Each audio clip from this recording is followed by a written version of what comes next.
Scheduling streams is stupid, apparently. Are we actually here now? Because it showed me on the back end that I was there. Oh, Christ. There you are. There it goes. That is more than mildly annoying. I even talked about software being a fucking pile of garbage. Wow.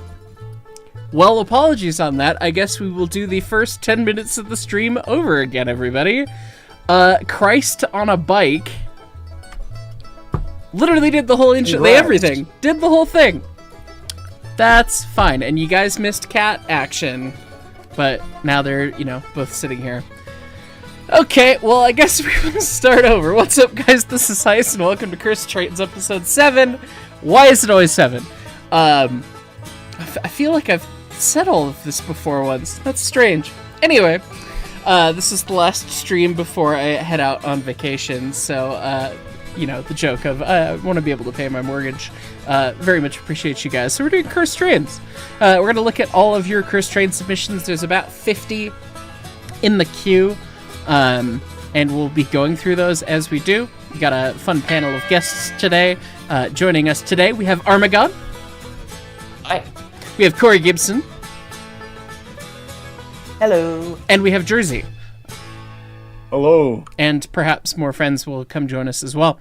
Let me go through these top chats for a second time, YouTube, and then we'll get into it. From RGS 36 Studios, I even pulled this up and showed the pictures and everything, and now I've closed it because fucking of course. Anyway, from RGS 36 Studios, good sir, please take a look at your Discord for an update on a not cursed locomotive that's getting built. Hint, it's 36. This feels like just repeating myself, but only I heard it, I guess. Anyway, RGS 36 is a new build 3-foot gauge 440 that is almost there. You can see all the fun detailed components that they're building at this point, and they've said that they're into final assembly. We've seen the boiler on the frame once before. It's presently off for whatever reason it needs to be, but you can see the new smoke box front end and everything going together, and good lord, the casting work on that came out spectacularly. It's going to be such a cool locomotive to see in operation, and we're getting a new 3-foot gauge engine for the first time, and God knows how long, or I guess steam engine. I guess the White Pass still buys new stuff. But anyway, it's going to be really cool to see this come together and get displayed. It's going to go live at the Railroad Museum in Ridgeway, Colorado. So, again, and it's a Rio Grande Southern replica, so there you go. Very exciting and very neat to see that update. Thank you so much for sharing. From 75 Nova 262, yo, Heistermeister, how's it been? Also, Birds Assemble. Also, hope you have a wonderful vacation. Thank you.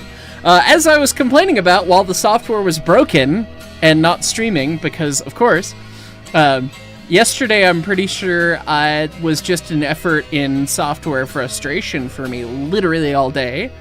You press the red button that says record, and then everything breaks in new and exciting ways, which apparently is just going to continue until I leave. But we're here now. We're streaming now. It's working. So we're going to knock on wood. But other than that, it's been good stuff. So look for new exciting things on the Studio 346 Patreon coming shortly. RGS 36 Studios, have mortgage cash. Appreciate you. Again, thank you so much. RGS 36 Studios, is my webcam broken? Apparently, the software was dumb. What are you going to do? Normal caboose, I think. Cuts off the rest of your username, sorry. Hi, Heist, if something being ass is bad, but if something slaps, it's good, what happens if something slaps ass? YouTube made me censor it. If something slaps ass, you'll need to learn about the birds and the bees, and I don't think we're prepared to discuss that on a YouTube live stream. So, anyway, but suffice it to say, it's very good. 75 Noah, yes, thou hast shown. Release the birds. I mean, yeah, I'm always down for birds. Andrew Frame, you're on time for a stream. Go buy a lotto ticket. Yeah, it is. often we're usually finished by the time you can get on the stream, so I'm glad you're here. Lord of the Things, conductor 21 months, T-minus 3 months to go, big 2 years, already well. Went to go see The Large Lad because it was nearby and had a blast in Oroville with the foamers. I've been seeing pictures of The Large Lad from God and everybody, and mildly envious at all those who had seen it, but I didn't care enough to drive up to Cheyenne to watch it depart when it did, so it's fine. I will hopefully be seeing it later on its adventures this year. Steamton 122, Fireman 32 months. The Lord Hyacinth reigneth. Have a safe and wonderful trip and let the shenanigans begin. Ah, yes. Shenanigans indeed. Catch me outside. Yay, cursed choo-choos. Have fun, y'all. Looking forward to the VOD. Cheers. Timer Man 765. I was listening to Full Buccaneers and Mark. I'm trying to imagine you as playing a 15-year-old fireman for Luke 40 for 49. I can't think how you would have looked back then. I was a goddamn child. I think I was literally 15 when I recorded some of those voice lines, and I honest to God forgot that I did that until Brett brought it up at the museum a couple years back, and that was mildly hilarious. I remember begging Luke to have some lines in that. I really wanted to, but, you know, I was still prepubescent child, and my voice did not sound like anything, so you had to make up a teenage character for me to do. And yeah, in case you were wondering how I was the first Young Guns in Preservation that got interviewed by Trains Magazine when they rebooted things, it's because Luke was the person orchestrating that, and I've known him since I was like 10. So, small world. Middletown Branch Productions, kitty, kitty, kitty, kitty, hello, new Curse Trains, mwahaha. Yeah, it's gonna be a time. Barrage Balloon, conductor 39 months, time is fake, and so is the start of the stream. Apparently indeed. It said it was streaming on my end, and it was not. So, what are you gonna do? Virtual Real Fan Productions, Fireman 45 months, been meaning to ask, but how long will you be on vacation? Either way, you deserve the time off. I'm gonna be gone until May 3rd. Gone for like several weeks. And there is the chance that it sounds like we will see one train thing on the vacation because it'll be really funny. I have to send a selfie of me in a locomotive to Justin Rosniak. And that's like the only planned train thing. I'm not bringing cameras, just have the phone. Don't expect a lot of content from me, although Leighton has the ability to update or upload to the YouTube now, and he is planning on doing Leighton Moreland Takes Over for at least one episode. So you're going to get a very, very nerdy episode about Denver Transit and what they took from us. So, but yeah, I will be out of pocket for several weeks, and I am so utterly ready for that. Caden Worley, gifting 5 memberships. Thank you so much. E. Bolson, 1019, conductor, 27 months. Swear it doesn't feel like more than 18. Time's fake, as we always say. Jordan Freeman, Artemis 2 has made it back to Splashdown. Oh, that's excellent. I had not heard that yet. That's exciting.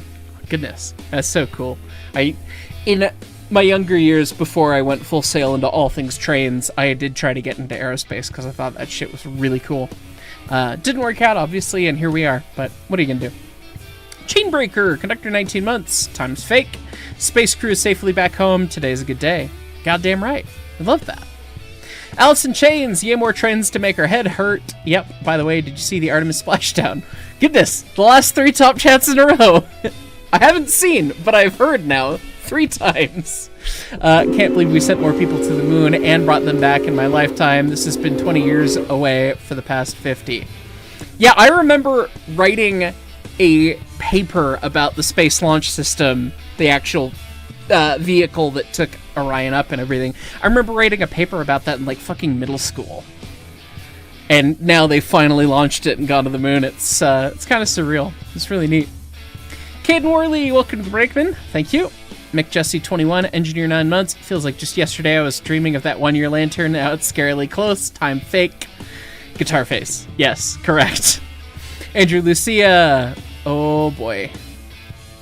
YouTube be better. Hey Ice, hope it's going well. Could you go over the Portis 210 you mentioned last time? I would have submitted it for the list, but you never found the form on Discord. I think it was shut for submissions anyway. We're going to try and prioritize the stuff that's already in the form, just because trying to find stuff on the fly in stream is really challenging. But hopefully we can take a look at those in a little bit, perhaps. William Adams, conductor 27 months. Happy Australia, I mean cursed trains stream. There's plenty of Aussie BS in Train Crew VC for you. I am certain of that. Good to see you.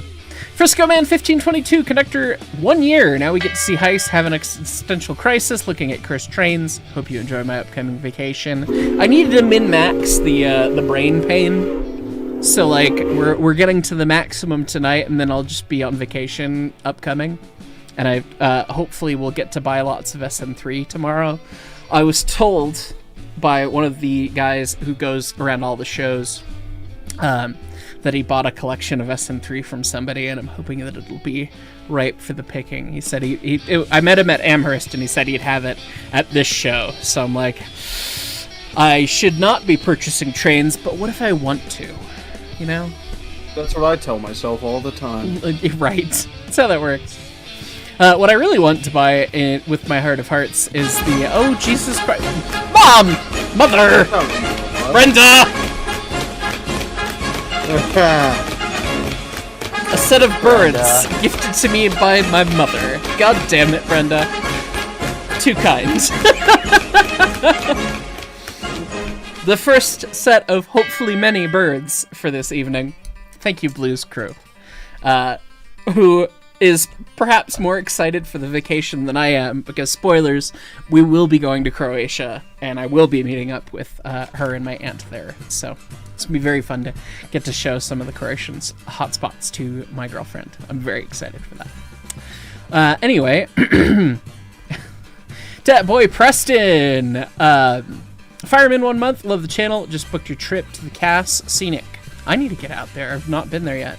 Oh, Cass is religious, dude. 11% grades and geared steam. I mean, come on. I need to go see Big Six because, like, it's fucking cool. Big Six is really cool. They also have a Pacific Coast.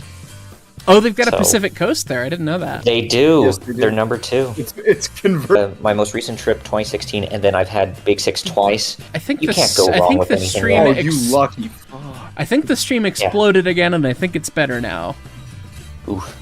Also, technically, Big Six is a Pacific Coast, but not in name. Huh. So. Neat. Yeah. Okay, continuing on. K-Man Kai, question, is it just the lighting, or are you going gray? Oh, absolutely. Are you kidding me? Time's fake. It comes for everybody. I've been getting a lot of the grays on the sides here, and that's just the way it be. It turns out that high stress and lots of work doesn't help with that. Huh. Hence the vacation. Anyway.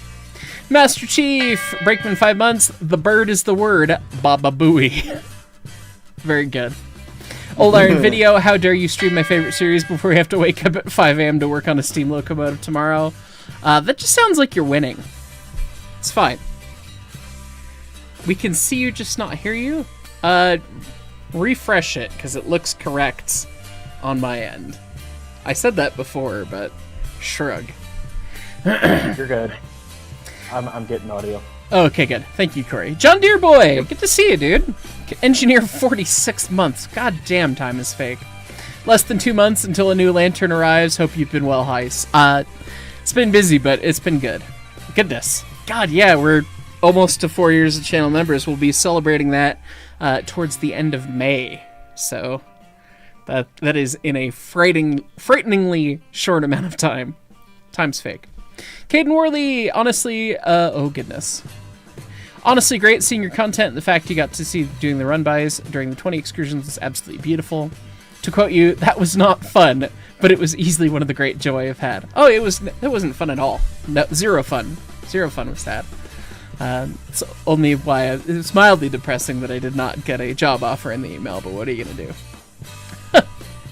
Andrew Frame, I felt you deserve to know that I drove by your old high school twice this week on your way to school bus route, a few blocks north, and made cockatoo noises at it for you.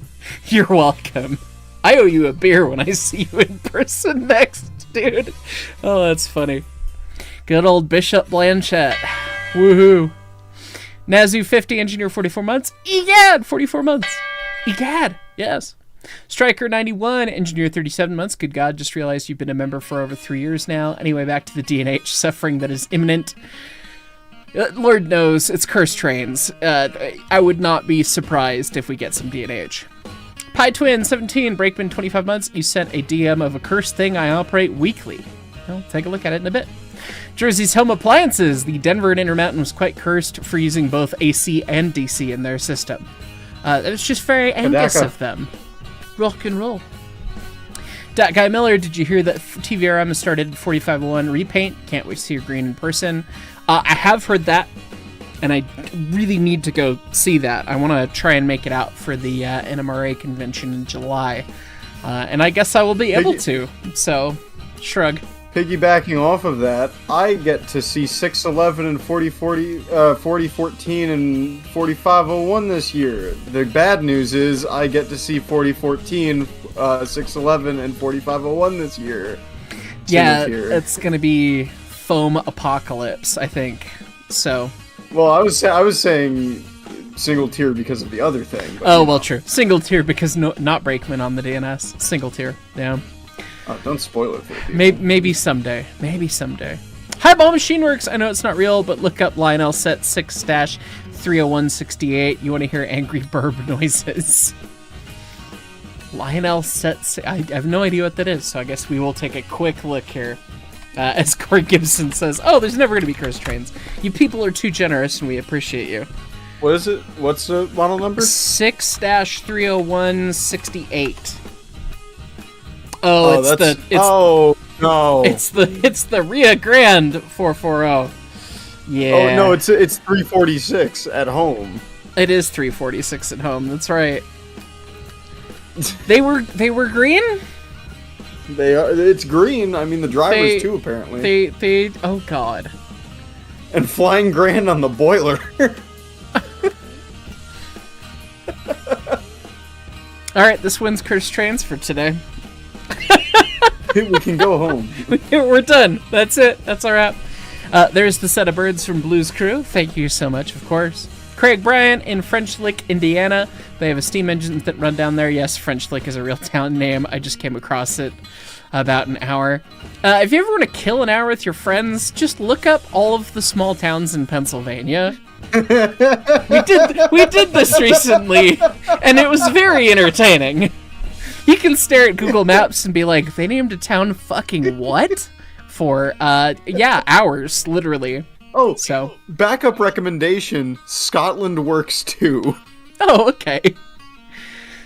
Good to know. Jed Brown, what is the best way to get a hold of you when the K37 kitchen skillet handle is done? Assume you're back from vacation at the time. I'll be back in May. Shoot me an email at the channel email. It's in the description of all the videos, the channel about page, or submit a thing on the website forum, or DM me on Discord.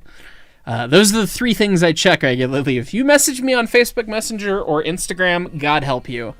I check that shit once a quarter. So, it's the way it be. Colorado Kid! Don't know about y'all, but I'm fully ready to see a video of Leighton ranting about all the things the Coco service once you go on vacation. Ah, yes, Coco. They had to pick that name.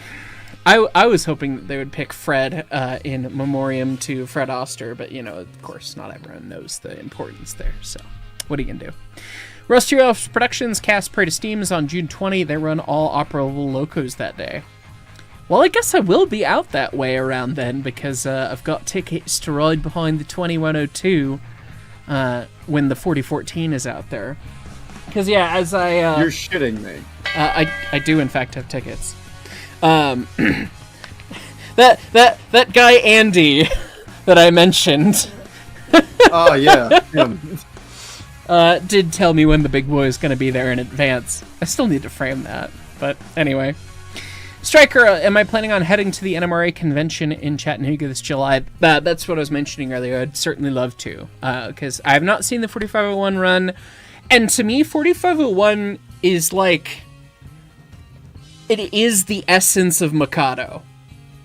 Yes, like, that's what I've been saying. When you look at that locomotive, regardless of what color it is painted, like, it is just Mikado.jpg. Like, it is like, that is what a Mikado is the 4501.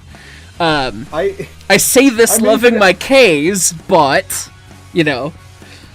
Okay, but the follow-up is the K36. So. Well, yeah, but that's a different thing. Like, the narrow gauge thing, it's a whole thing.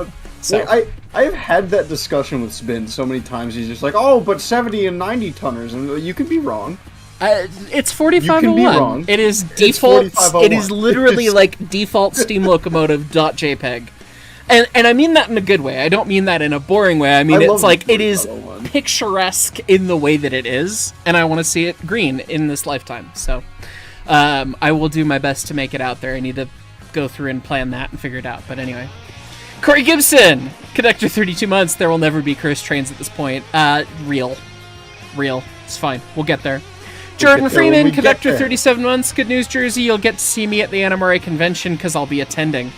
Oh boy. I that's a big. I don't know if I'm gonna make it to that because June, July has turned into the cataclysm of I have to be everywhere at once because Big Boy on Horseshoe Curve, right. 611 the month before. Yeah, if Big Boy on Horseshoe Curve conflicts with that, unfortunately, that is where my allegiance must lie. But Yep. I'll figure out 4501 some other time. Yeah. But it'll be green the whole year, whereas That's 4014 will only go on Horseshoe Curve once. Correct. Well, maybe twice. Once each way, but... no, it's only going... Buffalo, New York. Oh, okay. They're only doing it the one way. Yeah. So. They're going up the hill, so Also, I do wonder who's going to be the one by that. Okay. Also, this is a threat. Pennsylvania is in striking distance from Indiana, so... Uh-oh. All right, we got 3 more top chats, then we're going to actually get to the cursed trains. Craig Bryant, about an hour ago, you drove a semi all across the U.S. That sounds like a lot of driving.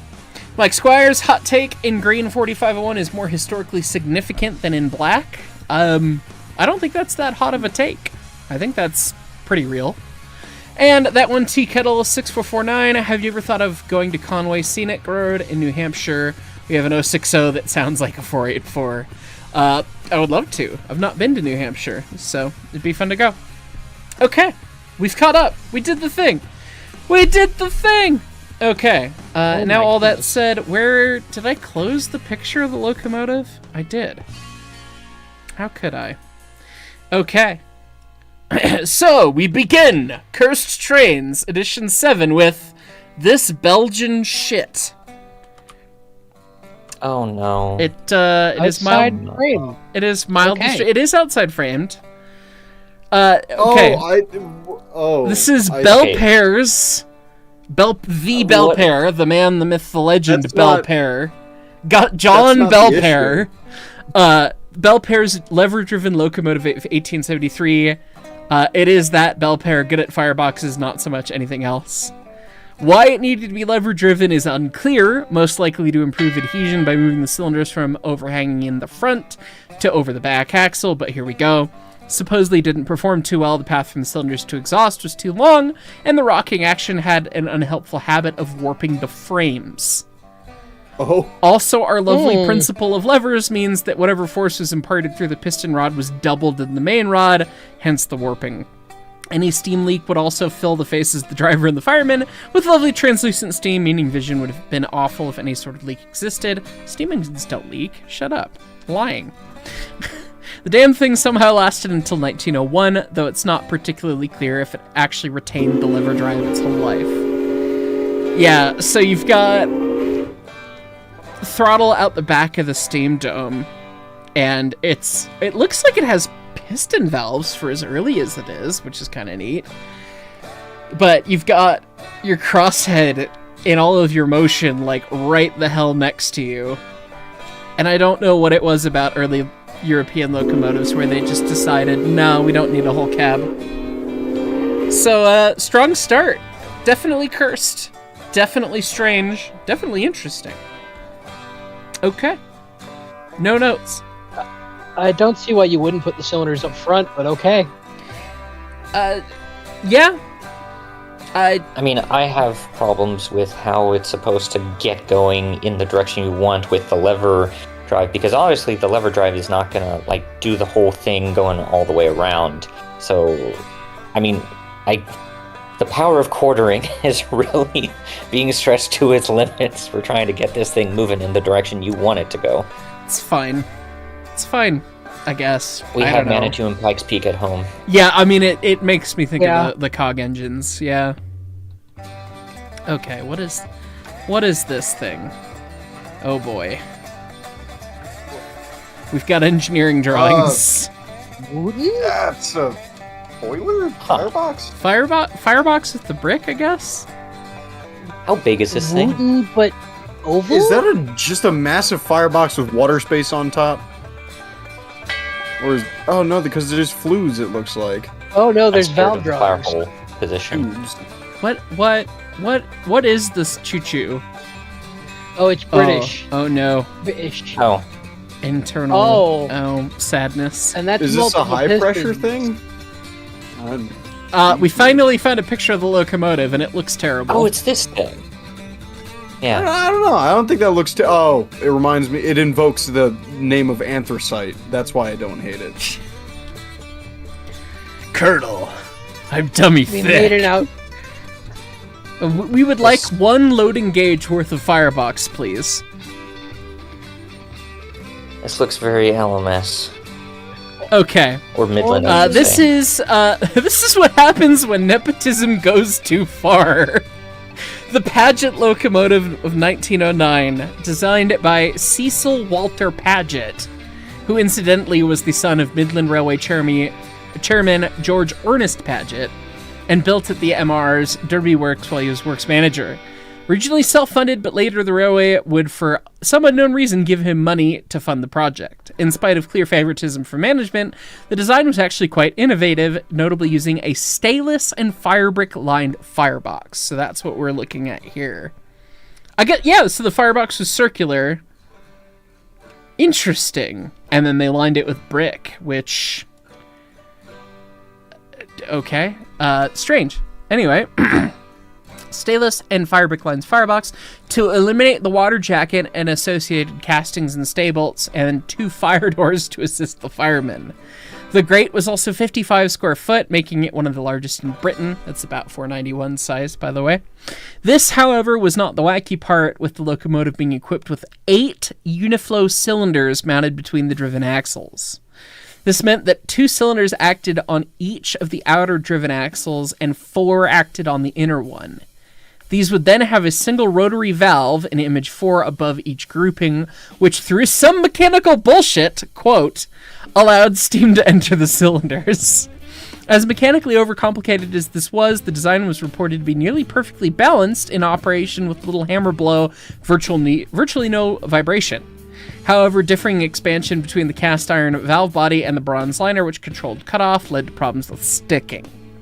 They tried to expand the clearances, but the damn thing leaked like a sieve when it was cold. It was tested from London to Manchester on the Midland Main Line between 1909 and 1912, and a top speed of 82 miles an hour was claimed. This came to an abrupt end in 1912 when it failed outside of Siston, blocking the main for 7 hours. It was parked until 1918, when, ostensibly thanks to its designer being in France, with the railway operating division, it was finally scrapped. Wow. So this is the fucking crazy so it's crazy rotary, valve, rotary valve guy. So that whole center rotates then. That's... I guess. Oh, I'm I really see. worried about. Oh, the inside rotates, and then there are exhaust and inlets, Yeah. or on each side on the left side there of the drawing. Okay. God, so yeah, it has 8 cylinders. What I'm really worried about with this design is the amount of strain you're going to put on the center axle with 4 cylinders acting on it. I thought that these were like the Stevenson valves or something when I first saw this drawing, but those are all fucking main rods. Oh God. Yowza. So what an axle casting. that center axle casting. Just- I don't know how you machine that. They made it out of Play-Doh. Like, what Yeah. the fuck? Hopefully they made it of strong stuff, because just I can only imagine the forces. Hey guys, acting on I've that got a thing. great idea. Let's make an 8-cylindered locomotive and put all of the cylinders in the least convenient place to maintain them. Yowza. What What is that extra crank coming off of the rear? You see, you've got You know, I don't know. Oh, go back to the interview. There you go. Is it? Oh, okay. Steam assistant. Wait. reverse. Oh, that's your brake. Steam assistant reverse cylinder and reverse gearbox?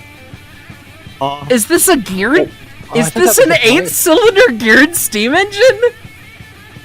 Oh no. 5-inch diameter steam brake cylinder as well. But is that just part of the reversing mechanism for this it thing? is. No, it is. Look at the main rod. The main rod goes past and connects in where that gearbox is. So it has to be. Oh, heavens. Here. Or is that valve gear? Or is No, oh, the that might valve be gear is this entire one fucked thing. Yeah, is that... Uh-huh. Lubrication Huh? nipples is a great term. Hey, lubrication of the I nipples don't know is enough to important. know. Yes. Yes, indeed. Apprentices What a weird failing to fucking grease machine. these nipples daily will be docked a day's pay. Anyway. Good Christ. God, the firebox is interesting because there was no mention of that being like a bad design. Right. What a we're off to a strong start today, ladies and gentlemen. This is great. With 2 fire doors. And it was Oh, it brick Actually, was it common for? brick lined the according whole to way s- around? I guess so. And I think look at that front section there. That's your fire. That's your actual firebox. The rest is like a combustion chamber almost. I've just gotten a DM. The jack shaft is the valve gear. That is what drives that. That is why there's Oh. gears back Oh, there. the crazy That is- fucked up valve is back there. Yeah. I would like to see a diagram for how the steam flowed through this thing. Does it have a front end Get throttle? on that. That would be a very fucked up front end. How would you do a front end throttle on this? How many cylinders does it have? It has 8. Yeah. So where would you put the throttle to classify it as In the front middle, I guess. Well, Underneath the boiler in the middle. that's wow, that is pretty end? spectacular. It's fucked, boss. That is pretty spectacularly bad. Oh yeah, no, Jersey. There's your answer. No, the throttle's in there. Look at the steam line coming down. Oh, but only on the no. only on the fireman's side. So you've just Only on got one this side. one external branch pipe that presumably then runs back to the fucked up 8-way cylindrical valve thing. No, I think that's actually your like valve gear or timing. And that times all the other rotary gears on the pistons. I'm gonna take a bet and say that's how that works. My brain hurts. My brain hurts, and we're 21 minutes in. We'll come back to top chats after another submission or two. We're gonna continue on. We're gonna move away from the British fresh hell to More European. hell. to a different fresh hell. What is this? Oh, I think this is a 424? one-railed engine. I think you're right. Yeah. So it's Yeah, there's one that still exists. it's a somewhere. 222 technically. In Admiral Akbar voice, it's a scam. Lisbon Tramway Larmanjat Monorail.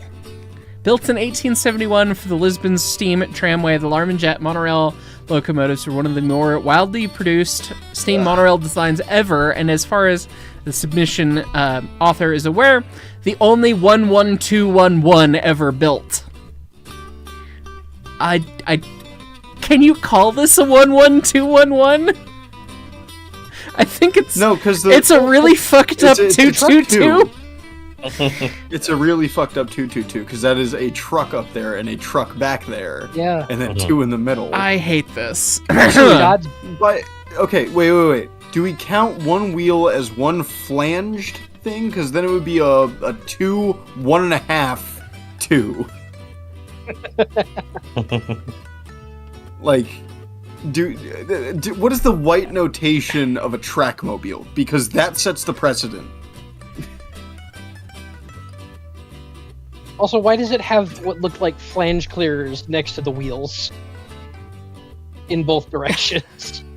On the main driver. It's fine.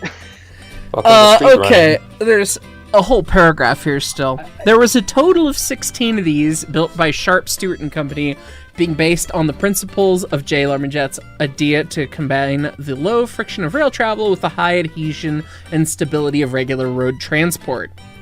As a result, locomotives had 3-foot 9-inch wheels, which sat on the ground either side of the rail, and a pair of guide wheels fore and aft, which sat on the rail. Adhesion and direction was controlled by the hydraulic ram, which could change the weight distribution to improve balance and stop the undriven wheels from derailing. They were tested on a heavily inclined tramway in Epping Forest outside London, and actually performed relatively well on the flat, being shipped out to Portugal in time for the tramway's opening in 1873. However, adhesion had always been a struggle, and the weather in Lisbon proved this, with the trains notoriously unable to gain any sort of traction, even if it was slightly wet, and this was worsened by the steep gradients of the line. Derailments were common, and the ride for passengers was hideously uncomfortable. Sadly, the locomotives and tramway would pass into history in April of 1875 after just 2 years of service.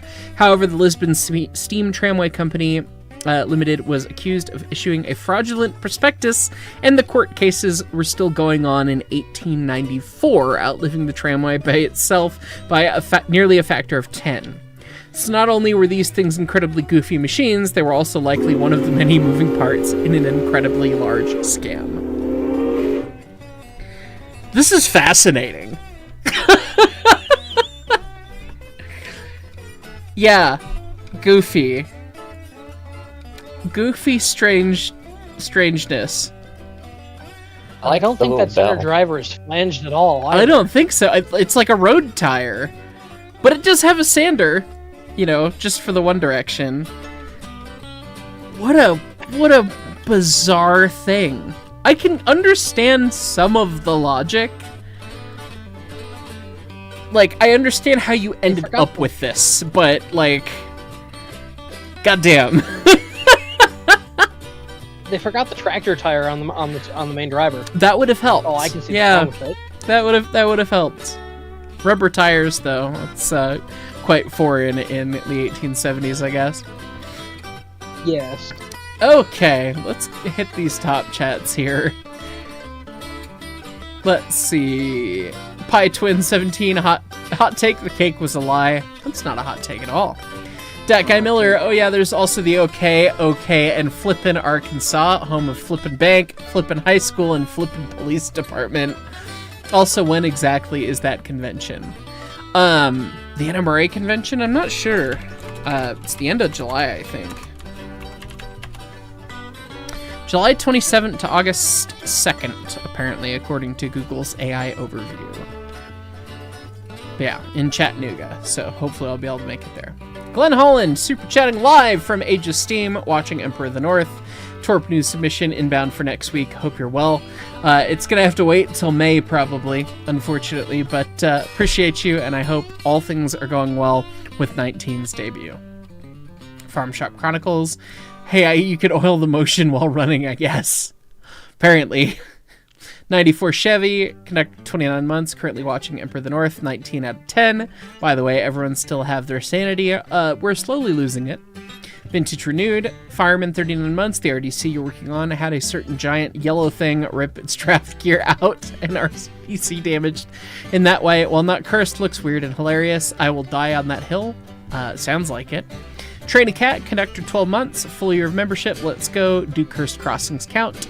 So you've got some doozies, check Discord DMs, want to reach character limit, so bird. Bird! There you go. I want my bird. Cursed crossings, I think, are valid because there are some really fun ones. Anyway, Jed Brown, how cursed would a K37 be if it were made a standard gauge instead of narrow gauge? You mean a C41? C41. Also, how much bigger would that be than most British locomotives? Bigger than just about all of them, actually. But yeah. 94 Chevy, one does not simply install more cylinders than drive wheels inside the frames on a steam locomotive. Well, the British would disagree. That one, Tea Kettle, Brakeman 3 months. If I can remember, you'll send a photo and a video. Thank you. Andrew Lucia, for reference, the Paget had 8 Uniflow cylinders, but each cylinder was only a single acting cylinder, so it was really more like a conventional 4-cylinder design in that regard. Interesting. That does make a difference. That makes it... I don't know if that makes it more or less cursed, but it means that the axles are less likely to snap, I guess, so... NGA Reward... Still don't know how to pronounce your name. Apologies. Conductor, 10 months, and here I was thinking we were going to start scraping the bottom of the barrel. I was wrong. Also, my name is weird. I know. Apologies. 94 Chevy, it's a 222 failing field sobriety testing, LOL. Yeah. Andrew Frame, the weird 8-cylinder 1-valve thing deserves an award. Never have I been more disgusted and more intrigued. Usually I'm just disgusted and confused. I hate it, but I super want to see it move. Valid. I feel that. Trainmaster 4014, Brakeman 8 months. Yo, sup Mark, can't wait to see some cursed locomotives. We've started real hot this time, so yeah. Person 723, you found a cursed locomotive for sale. The link is in Train Crew. Alright, we'll have to take a look at that in a minute here. Okay, on to the next submission here.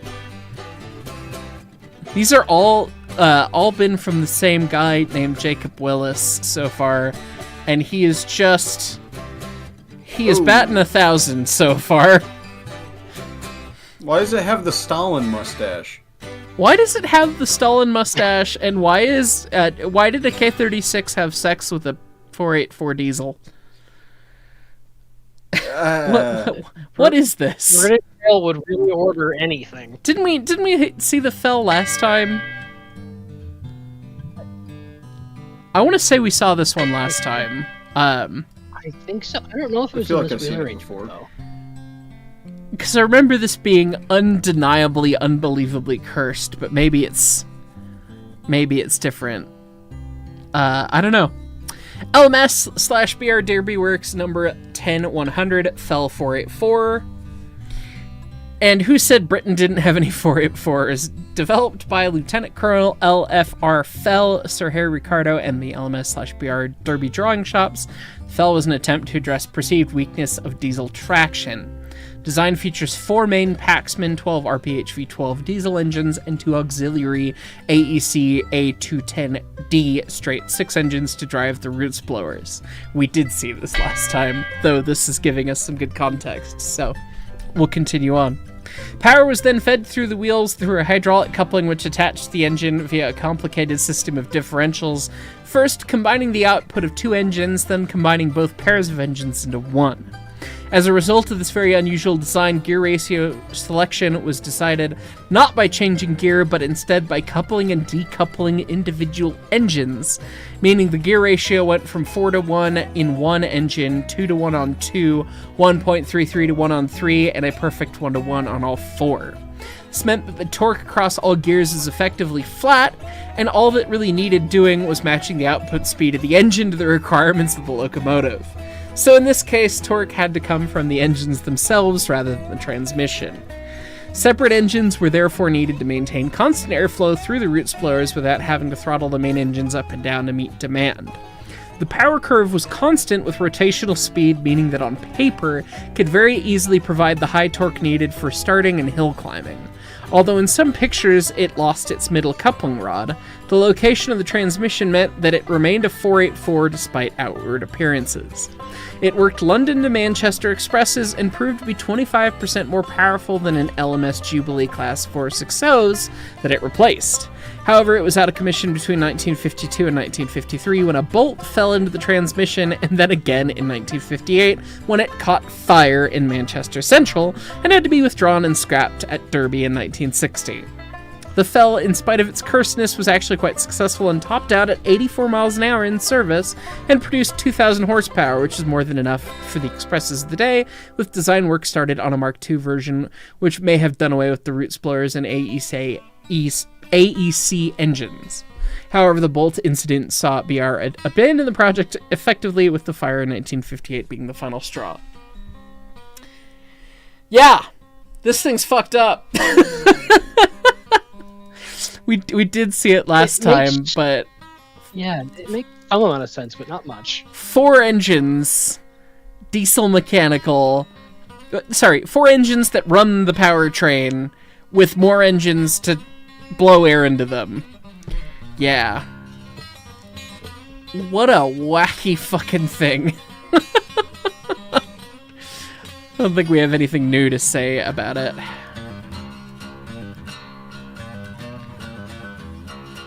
Ah, yes. Are there any more pixels in this image? Apparently not. This is the UK Shay that was mentioned in last stream.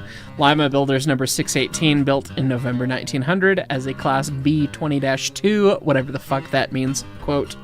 3 8x12 cylinders with a boiler pressure of 180 and a tractive effort of 12,770 pounds.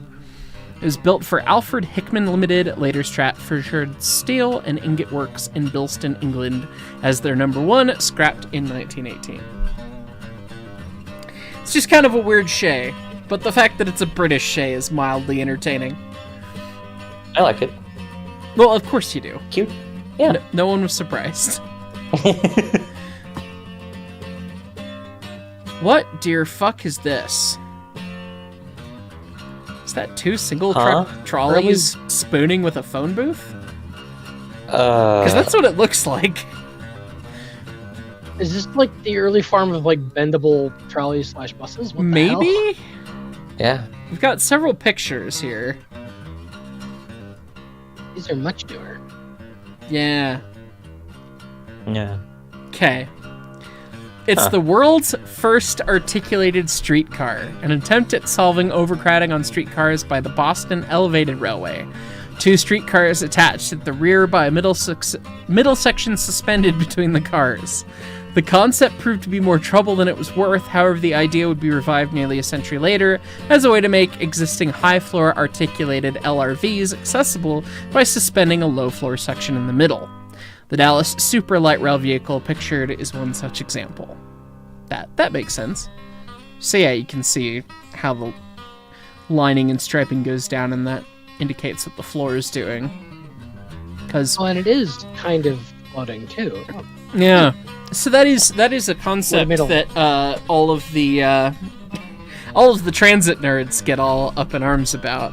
It's the concept of a level boarding situation and a low floor vehicle and platform heights and all that. Somewhere Leighton Moreland is exploding. I just know that to be true. But yeah, the first go at it. Not exactly the best execution there. Yeah. That's mildly entertaining. Das ist ein Schneeballtrolley! Ja! Ja! That's very good. Excuse me. Oh god. Oh, are you here? my Are you God. triggered? I heard sounds. My ears started burning. Did you hear me say low floor vehicle and level boarding and the cockatoo went all the way up? Yes, it did. That tracks. Yeah. Leighton Moreland, everyone. He just knew that was going on. Transit, and I am here. And that's well, foreshadowing, kids. That is foreshadowing. We did spoil that you're going to be doing a video on all that sort of stuff, by the way. But anyway. On the DIR, The DIR. Yes, the DNI. that one. Yeah. Okay, Train a Cat, how to submit for stream. You want to submit the crossings. Right now, submissions are closed in the Cursed Trains form. I'll probably open them up again after this stream is over, because we'll presumably be low and or out of submissions. And all y'all, every single time this happens, all y'all are like DMing the fuck out of me and asking for your DMs to be read. And it's like, do you understand that I have like 50-something DMs now, and I have to go digging. We can't go digging in the middle of the stream. It doesn't work. But anyways, appreciate the love and support, of course, but... Oh! Birds! Birds! But it does make it logistically challenging to do those things midstream, as it were.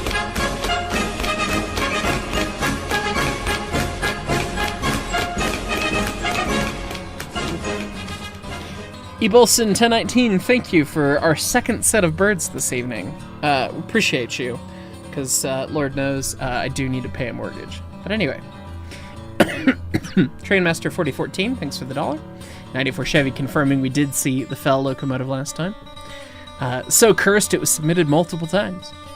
Patrick McNeely, fireman 33 months. Wow, 33 months. Also Jersey, it was a pleasure to meet you at the show in Edison. I had that Zenith toolbox looking thing. Hi, I remember. You apparently met him. Great. Yes, I did. 94 Chevy, the trolley's a passenger Schnabel car. Yes, indeed. Ebolson 1019 with the set of birds. Thank you so much. And Cassidy HGR, fireman, 27 months. Y'all have fun. It's my grandpa's birthday today. We're out for dinner. Also, you've been admitted to Embry-Riddle for aeronautical/astronautical engineering. Very exciting. Goodness, Godspeed. Do it. Become the engineer. Stop having not an engineering degree. Well, this is a digital train, and somebody's very obviously trying to get my goat. What else is new?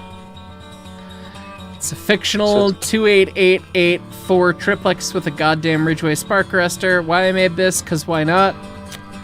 Eat shit and die, good sir. Moving swiftly on from that. Oh boy. This one might do psychic damage. I hate that so much. I think you've reached the beyond the trains part, and now we're just reaching photos that weren't good enough to filter through. What are these? Nick Cage. Oh! What? Apparently the Nick Cage Taliflin can hurt you. Apparently. What? Don't remember where I got these photos. Don't know if they're photoshopped, but when you found them at the time, it was nightmare fuel for you. Man, I'm really gonna have to have somebody audit these submissions before we do this next time. We used to do that. Other nightmare fuel for the Nick Cage one. It looks like a chicken pot pie at the sides. It's fine. Oh god, it It's just his flesh stretched up and over. Chicken pot cage. Put Nick Cage in the smoke box. It's fine. That thing's about to say moisturize me, dude. What, dear Christ, is this set of battle pistons? Oh, have we seen this before? Huh. These are French mother battle of battle pistons. pistons. They're not Canadian battle pistons. Oh, I it's feel these like things. we've seen this. They're two moguls flipped at each other. Oh, that is a device. Right? So, how would you do this in white notation? 062260. Yeah, 062 plus 260, I guess? No, Have we- because plus implies Garrett. This is 062260. But the think we've twos seen in the this middle before. are not This looks familiar. driven. Are they- We've seen so many varieties of this before. I don't know if we've seen this exact flavor. I don't recall this image. Do we know if there is any amount of articulation? Like, there has to be. One would assume. It's gotta be. There's a couple paragraphs on this. One must imagine. I French happy. think it's pronounced the du bouquet. Bausquet. Where's the French? Get me the French! The Frenchman has gone off to bed. How dare he? I need him to pronounce things. How dare he? That is how it's spelled. I assume it's bouquet. I'm telling Your you guess right is now, as you're good as probably mine. way off. I don't Which is French. I hardly apologize. Except You not just really. alienated your entire European fucking audience, dude. I don't France. Much like Jerry Day does I not do not heist, I do not France. What Anyway. the hell is the valve gear? The de Bouquet locomotive was an unusual design of articulated steam locomotive invented by French locomotive designer Gaston du Bouquet. That is. No one builds trains like That's Gaston. amazing. Oh, Christ. Yeah, nobody does. For good reason. The design was a tank locomotive carrying all its fuel and water on board the locomotive proper, and it was compound. The boiler and superstructure were supported on two swiveling trucks in a manner similar to a Meyer locomotive. The design largely overcame the problems the Meyer design had with poor sealing on the steam pipe flexible joints by having the rear truck bearing the high-pressure cylinders mounting on a bearing that permitted only rotation and not any other axes of flexibility. The steam connection mounted in the center of this would seal much more easily since it did not have to allow so much freedom of movement. The front truck, with the low-pressure cylinders, allowed some degree of tilt as well as rotation and had steam connections from the rear truck with swiveling and telescoping joints to allow freedom of movement. Also, unlike the Meyer, the front set of water tanks were mounted to the moving truck and moved relative to the boiler, somewhat reminiscent of a Garrett locomotive. The tanks above the rear truck and the rear-mounted fuel bunker were attached to the boiler and superstructure. The Du Bouquet design had an unusual wheel arrangement. Both trucks had 6 driving wheels and 2 carrying wheels supporting the cylinders. Unlike many other articulated designs, these carrying wheels were toward the center of the locomotive, as were the cylinders. The arrangement is expressed in the French classification as 031 plus 130, in the white notation as 062 plus 260T, or in the UIC classification as C1 apostrophe plus 1 apostrophe C N4TV. Okay, well, I'm wrong. What a terrible thing! I'm reminded of the quote, "A centipede with a very stiff neck." Anatole Mallet.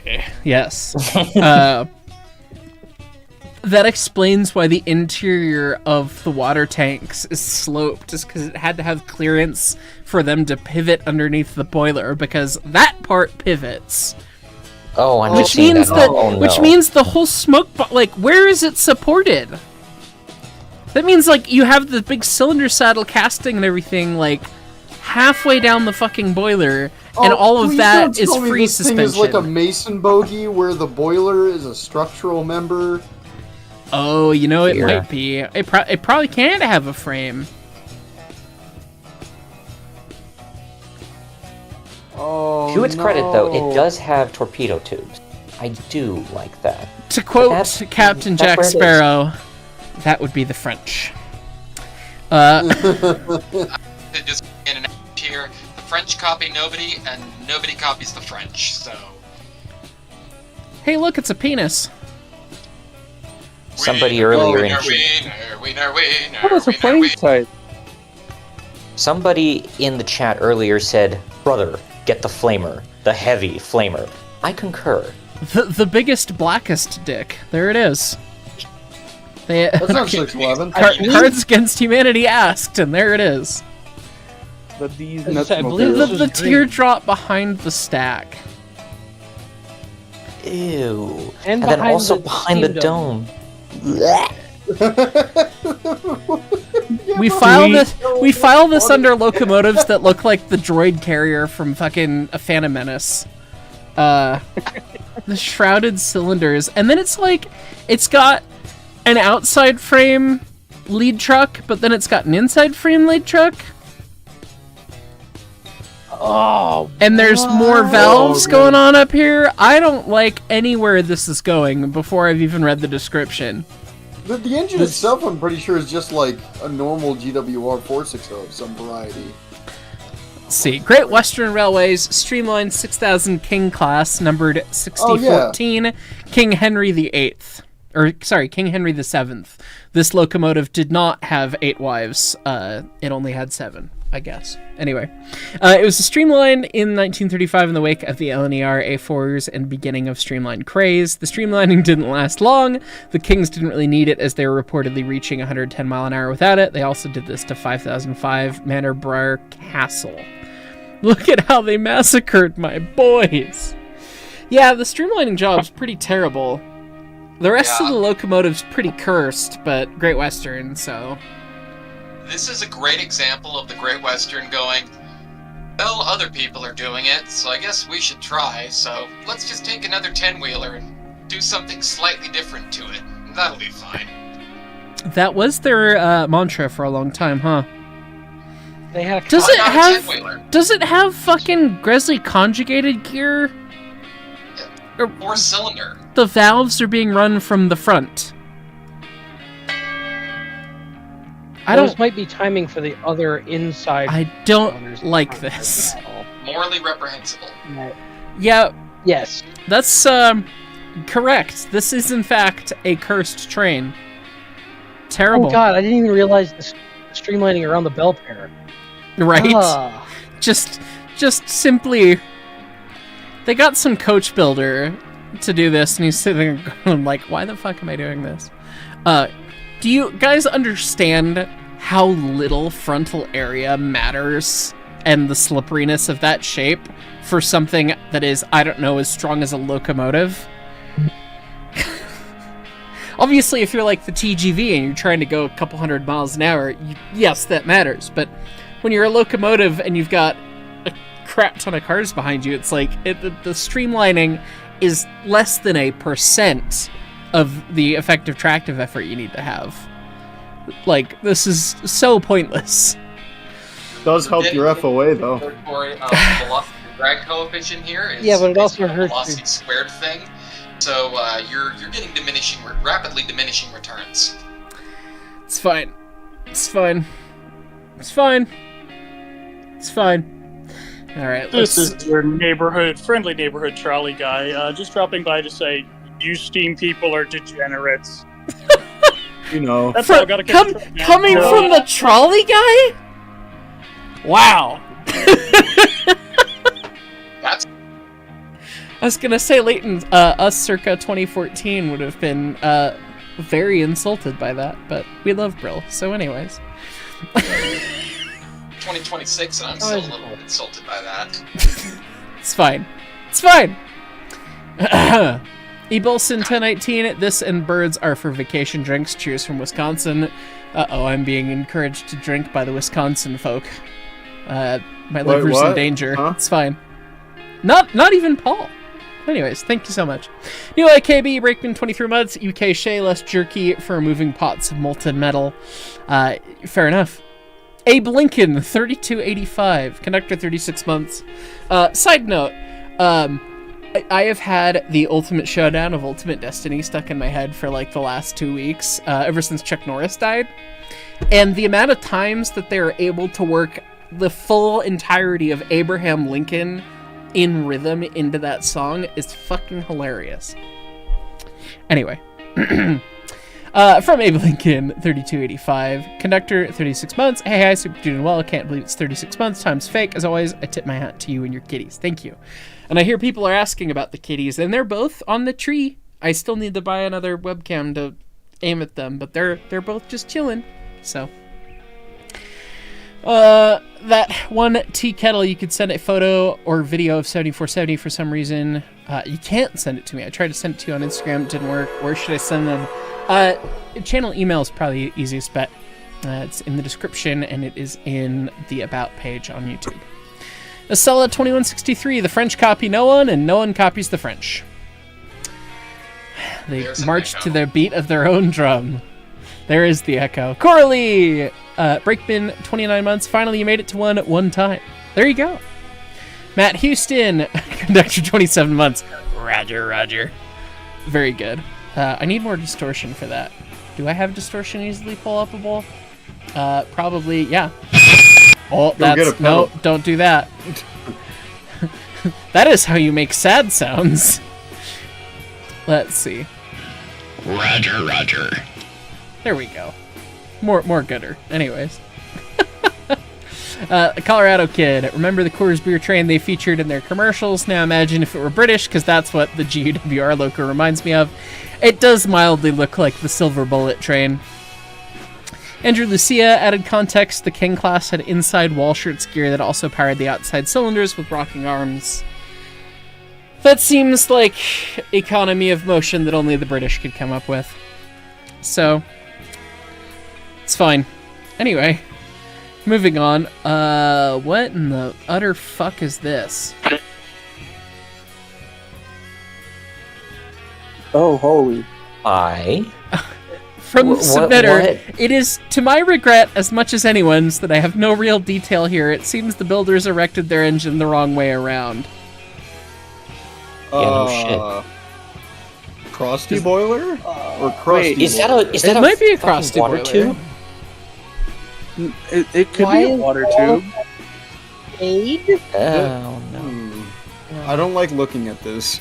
The main thing that really throws me off is, okay, you've got the little tiny headlight just perched up right there beneath the chimney. I'm going to use the UK terminology because that's where I fear that this thing has crawled forth from. I just like the comment from I am Mr. Terrible that just says Belgium.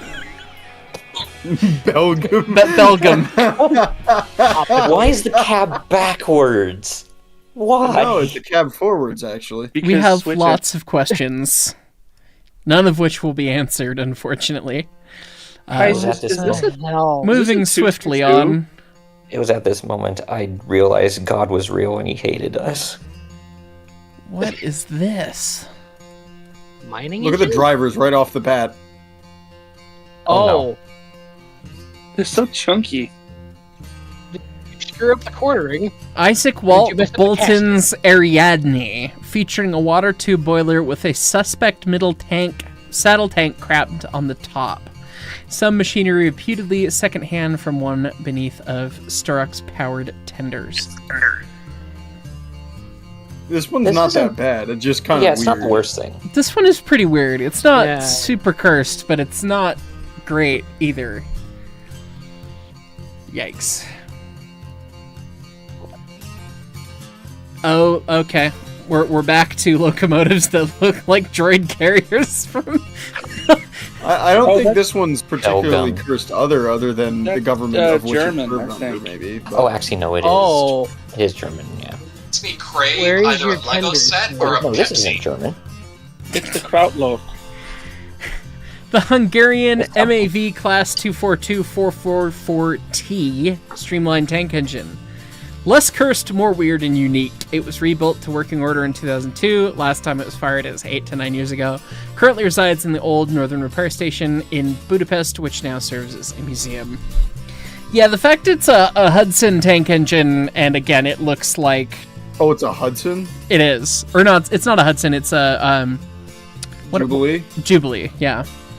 Yeah. The fact That's it's what I a Jubilee, and it, like, why tank engine. you do this? Well, You go fast. unless you need a factor of adhesion, I guess. Weird looking thing. It probably performs pretty well, it's just that the streamlining looks... The it's streamlining still does look around, strange. so, you know. Yeah. Must have done pretty It's well. European streamlining, so it It looks is fine brick. to us. It is sexy. bro. What dear fuck is this piece of shit? Oh no. Oh, this thing. Oh. Yeah, I actually know a little bit about this thing. It's the Duke. Um, Is it one of these that runs? Yeah, this thing's fairly new. This is not an old piece of whatever. The boiler's old. I'm pretty sure that's off a traction engine. It looks like I it. think this is at Walkersville Southern. Yes. I think this is Walkersville. Yeah, and it's got. I think that's a steam donkey engine under there, and it's chain driven to the. It is. This is scuffed. a goblin of a locomotive.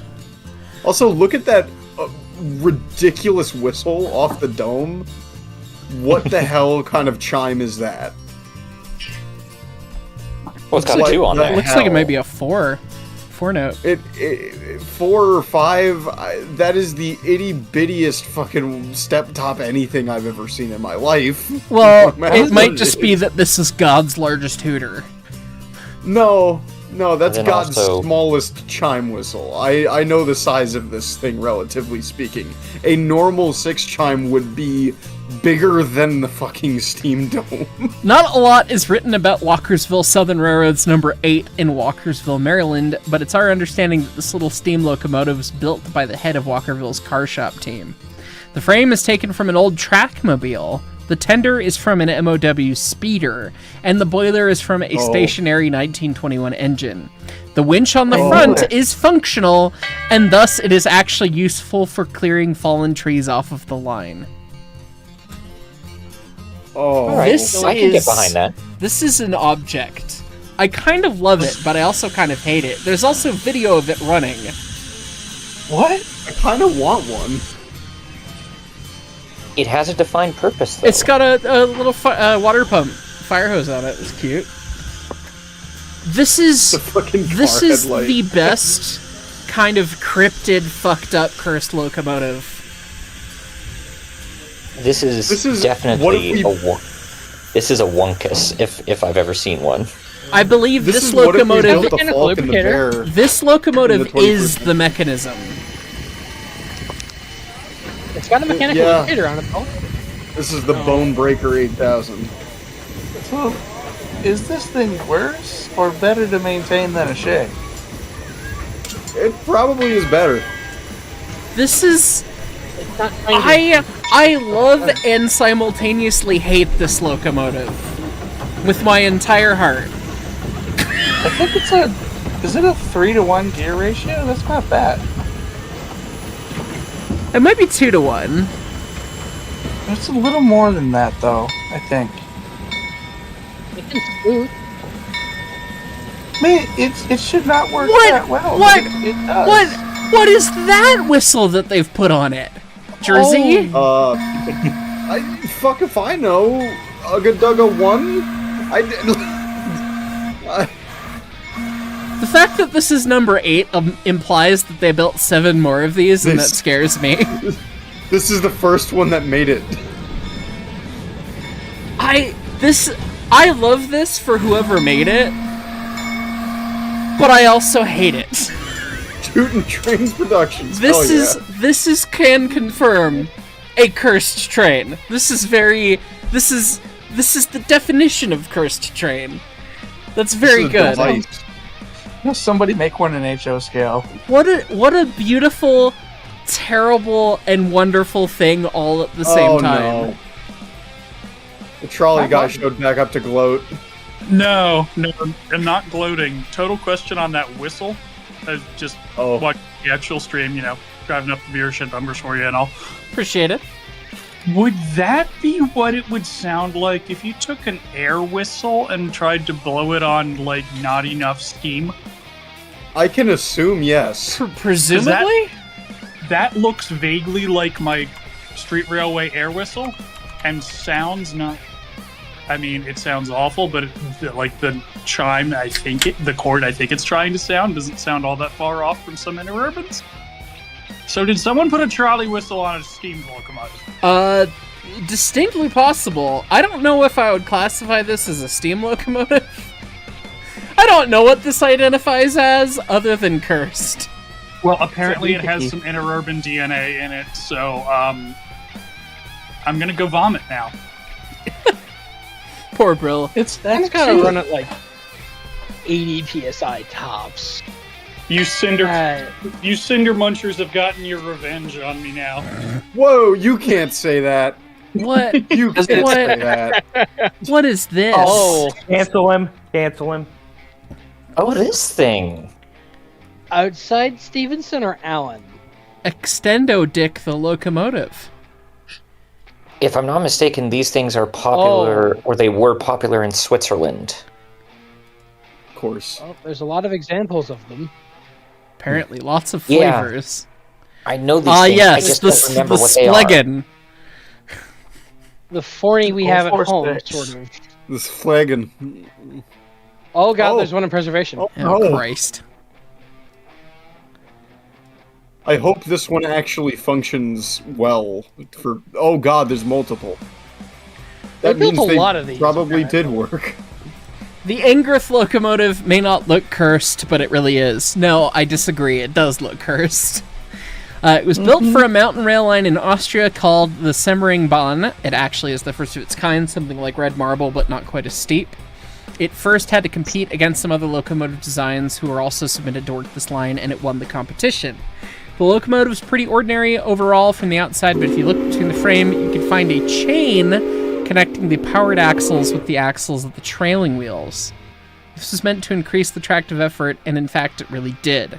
But the chains were very unreliable, and the tender to rip themselves apart or just jump off the chain wheels, which on a steep grade is quite frankly very, very bad. There are lots of different variations of the end girth, but they never really got rid of the main issues as far as I know, but they were still quite successful and were then also bought for the mountain railways, and Switzerland also had some, and a few still exist to this day.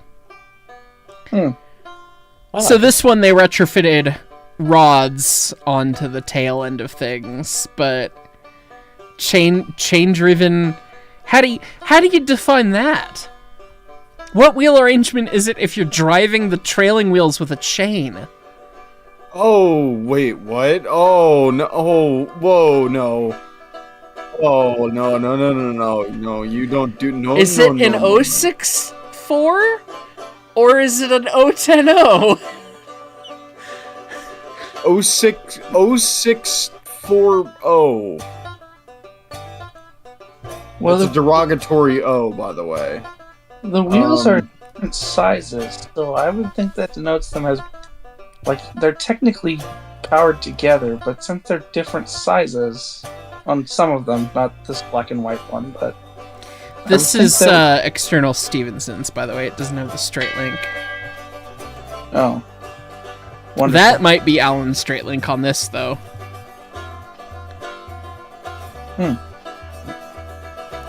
You know, I bet it was really fast backwards.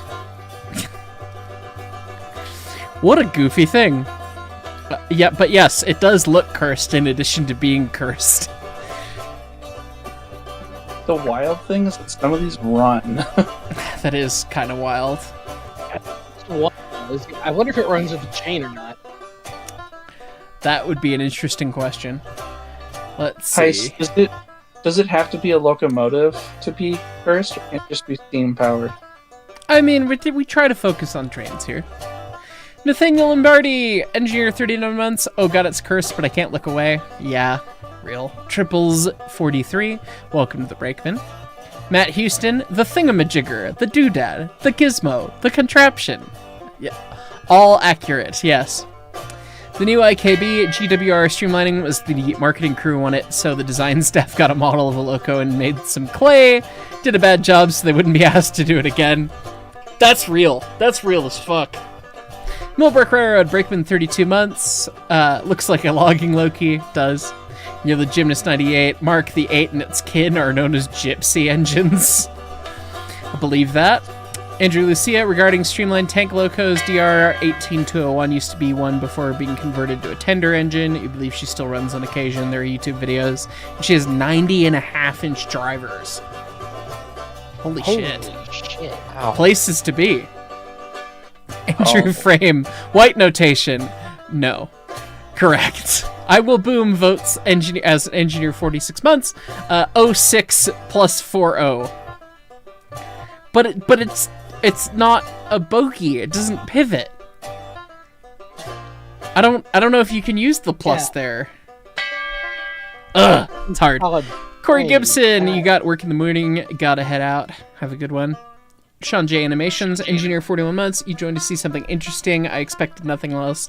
From Curse Train 7. Also, hi, how's it going? We're doing good. We're not quite killed by the cursed yet. William Adams, it's what we call a warning from history. Real. One Truna, Brakeman, 33 months, 3 years of this madness, got demoted from fireman. It does happen, but we still appreciate you. Texas, Colorado, 982, Brakeman, 2 months, 20 still in Durango, she gone back north. 20 is still in Durango. The 0404 apparently got unloaded at the museum today, so we're slowly regaining our collection.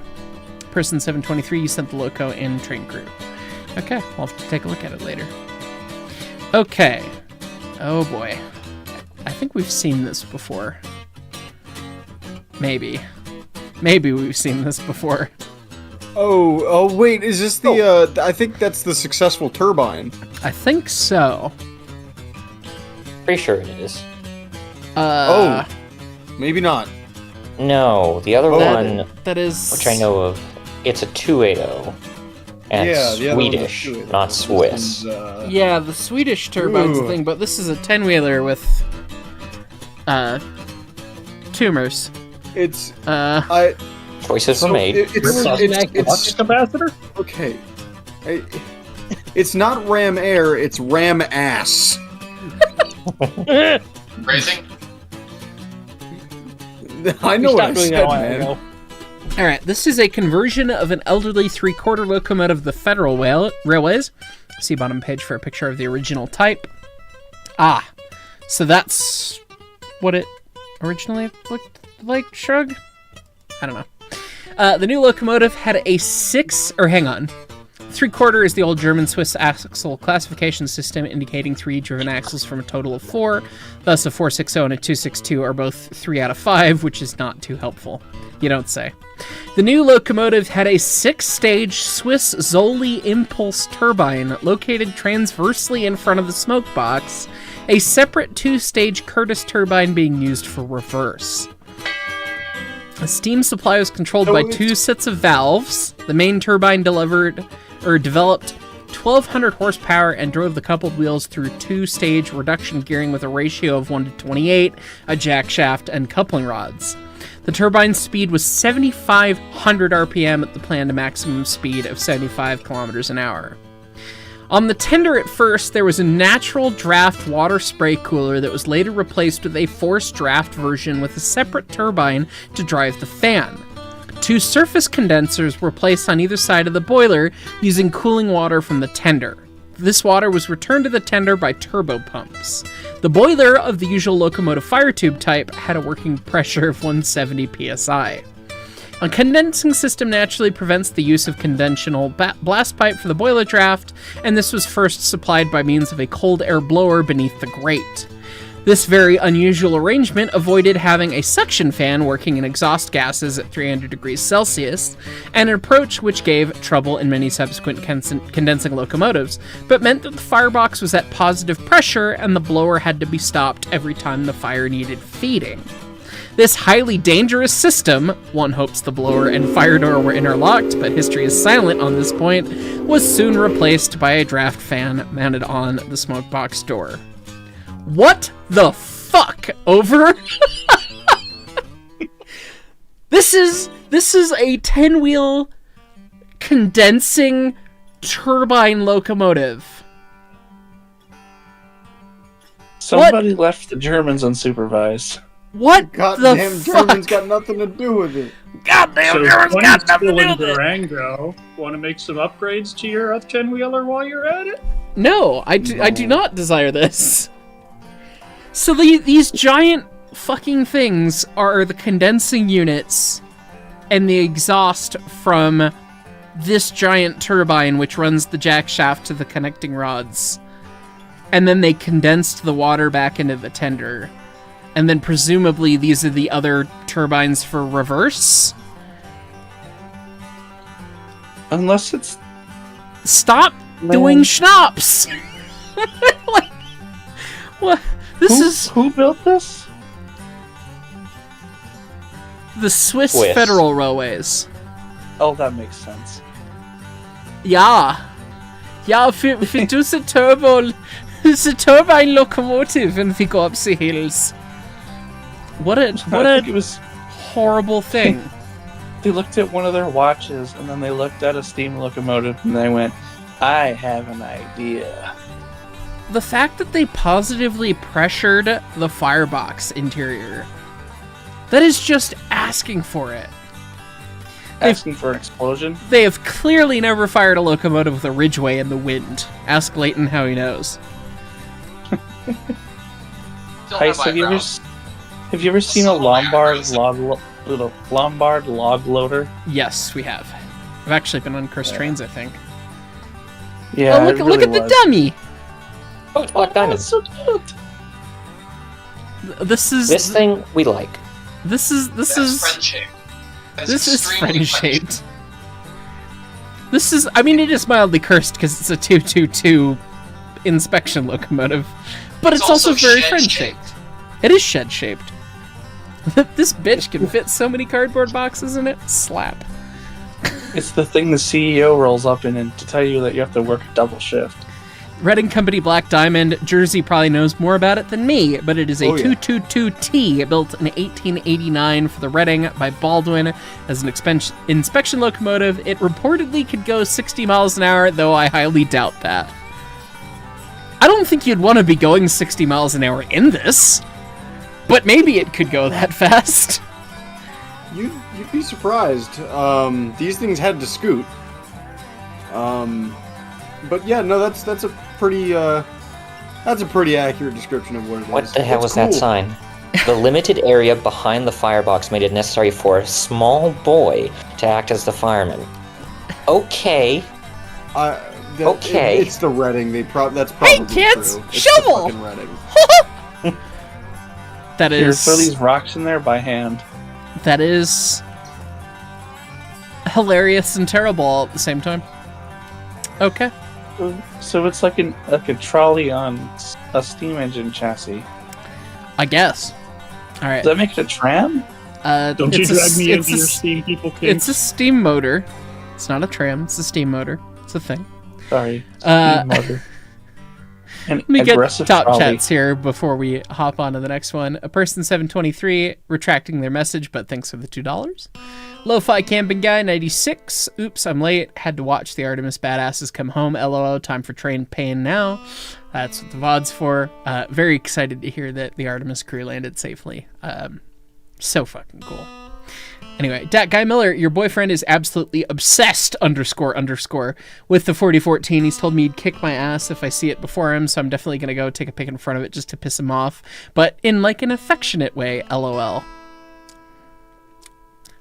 So now when I be a dick and say that I turned down a cab ride in the 4014? What? I didn't want to drive to Show Cheyenne. It's fine.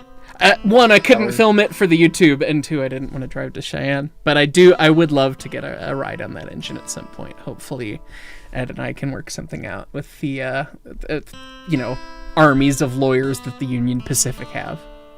Anyway. Nordic Runic 1001, Fireman 2 months. The Swiss have struck again! I don't think the Swiss usually strike. They usually are very neutral in all these things. Colonel Cactus, Fireman 46 months. I saw that, I think it was in Discord you mentioned that you're gonna get to be an engineer for UP. That's exciting. Hey look, that's what your top chat's about. Hey Heist, can't stay for long because you're on lunch break. UP just let me know this morning that you were chosen to receive engineer training starting on the 27th. Congratulations. Colorado Kid 1758. See Mom, if these Reading kids could fire a locomotive, 5-year-old me could have done so too. God damn it. Knapford Master 98, your day is sorrow and madness, Black Diamond. Black Diamond! Ooh! Terrible band, but guilty pleasures and all that. Uh-oh. Oh, what the? Oh, hey, Marmosa. I know this one. This one's cool. Eddie Clock.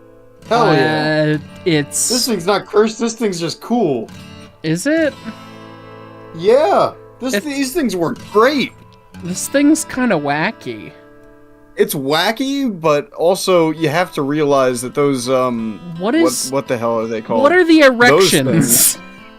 Those were, as far as I can tell, pretty common, like in early days of Steam. These things worked like Swiss watches. These had like some of the first front end throttles ever applied. Huh. That's Alright. crazy. But like, yeah, the Eddie clocks, they look weird. They worked great. They do look like weird, but they're neat. There's raving reviews about these things. These things apparently were just like beautiful machines that just worked, just all around. This looks like some and this fucking is the last goblin one. locomotive that you'd have in like Railroad Tycoon in an early scenario or something that you're like, huh, that's weird and It fucked looked up. a lot prettier when it was not at this place. When it was not crunchy. Yeah, I bet. Yeah, Huh. it looked like that, and that's pretty cool. The description says, I'm sure someone knows more than I do about it. So thank you, Druzy, for being here. Yep, Spin knows more than I do, but Spin is not here. Oh God, no! Get that New Haven crap off my screen. No. Is it an RDC or an FU? What is this? This is RDC, I believe. then got the Mar-a-Lago treatment. You can't say that, Leighton. Oh no. This, I believe, is the old New Haven Roger Williams, which I'm pretty sure just was straight up a streamlined RDC. It was. Yep. New Haven Roger Williams train set about Amtrakified Merry Christmas Jersey. Also Red Fuck Caboose you. Motel building. Is it weird that I kind What? of like it? What is this image? Oh, I can tell you about this image too. Okay, so the Red Caboose Motel, just outside Strasbourg. You know it, you've seen it. I know you know it, and I know you've seen it because I was there when you know Right. when you've seen it. So this is one of the cars on property, and I shit you not, there's images of this. To get a lot of the caboose and that car in there, they cut a ridiculous switch, or not even a switch. I think they just cut the main line over on the Strasbourg. That's and not shoved even it a train in. set curve. Like, That is steeper than 027, yes. But that is a TAM curve. That might be sharper than a TAM curve, but there's a picture, there's another angle of that. Where Speaking there's of the angles. 7312, it's the 7312 and some idler cars shoving that car in. It's really funny. this is 1-800 where is Alec Bobois territory. I know the lore of the other one. That's off the Yosemite Stop Valley. sleeping. There's fucked up trains. Oh, Shay. Hey, look Oh. at that, a Shay. Hi. What's interesting about you? Oh, actually, no. This is just Yosemite Valley stuff. Like you can see Yes. that it's got the posters at the back. So The Yosemite Lumber Company built the incline in 1912, which spanned 8,100 feet from El Portal to the top of Henny's Ridge. It featured a 48% grade at the start, changing to a 52% grade for several hundred feet, then dropped down to a reasonable 45% grade until reaching the middle of the incline. The last 2,500 feet to the summit were the steepest on the line with a dizzying 78% grade. These numbers are fucking fake. Christ. Loaded log cars were let down the incline as empty cars were pulled up using a counterbalanced arrangement. The incline had 4 trestles and 2 overhead hold-downs. The line speed reached 1,300 feet per minute with a handling capacity of about 6 cars per hour. They utilized 8,600 feet of 1.5-inch wire rope pulled by a big steam-powered hoist manufactured by Willamette Ironworks. Yosemite Lumber Company carpenter Louis Farr built a 6-foot-long sled for riding down the south side incline above El Portal. The left edge of the sled had 2 cleats that straddled one rail, fastened to the underside. The right edge had a curved metal bar on the bottom that rode on top of the ties at rail height, keeping the sled level. Ties that were slightly higher than normal were trimmed to accommodate the bar. Pulling back on the front handle tightened the cleats against the rail, providing a friction brake. Many loggers rode the sled down the steep 8,100 feet slope over the years, with a record from top to bottom being 2.5 minutes, exceeding 35 miles per hour. However, many loggers were injured when the sled jumped the track at high speeds, leading to its discontinuation. Oh, the fun police showed up. Jesus Christ. You see this, and you say, yes, I'll take it down that? I don't know who has the brain cell, but it was not these people. Could be a new dog. I'm disinclined to acquiesce to your request. Damn! That is a cursed railroad. Neat. That is... How much cocaine was snorted when they made that? Yes. This next one is really stupid, so we're just gonna skip it. Which is a bummer because it was submission 69. They looked at a roller coaster and went, bet. Okay, we're returning to Europe, I think. That doesn't look particularly cursed. this just looks like a 262T. Doesn't look bad yet. Let's see. Maybe It there's looks normal. maybe there's a detail that Clean we're it out. gonna get. It's had a fire in it. Oh no! Oh no! Don't fire up the park engine! Don't do that! It's fine. No! It's fine. It's fine. Oh shit! No! Don't do that! Oh no! Ah. Oh no! Do not do that. Do not do. No. Oh, Ah. Do not. Bad idea. So Do not. The person- the But locomotive is not firefighting cursed, here but it does is it all. literally the fact that somebody tried or put a fire in it, basically. Some dudes in Burgenland, Oh. Austria, burned some garbage in the firebox locomotive that's on display. It took the fire brigade a total of an hour before they got into the locomotive and extinguished the fire. The different reactions of the Austrian train community were, "So which one of you was that? So many sons of bitches everywhere." That's what I call motivation, youth researchers. They really want to heat up a steam locomotive. Give them the material. Maybe the locomotive can run again. Yikes. With no water. That is a cursed train event. Don't do that, kids.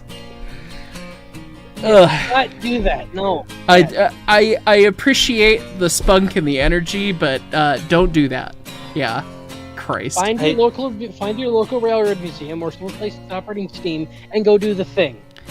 What is Do this? not do the thing in the park engine. What is this I feel brick? What? Trick. Oh, Brick. what? Flying It's a- cinder block. It's a brick. Brick. I Don't love want Your some heart out, water, JNL what's Flame cinder 58. block. Yeah, you think you're the rolling ingot? What the fuck is this? Kangaroo How Valley much water Railway capacity? ZF class, built in 1953 by Cross Mafia. It's a How much prairie. water capacity do you want? Yes. As much as we can hold. It brick. Yes. Cursed brick. I mean, what if you just wanted elephant ears everywhere and to fill them with water?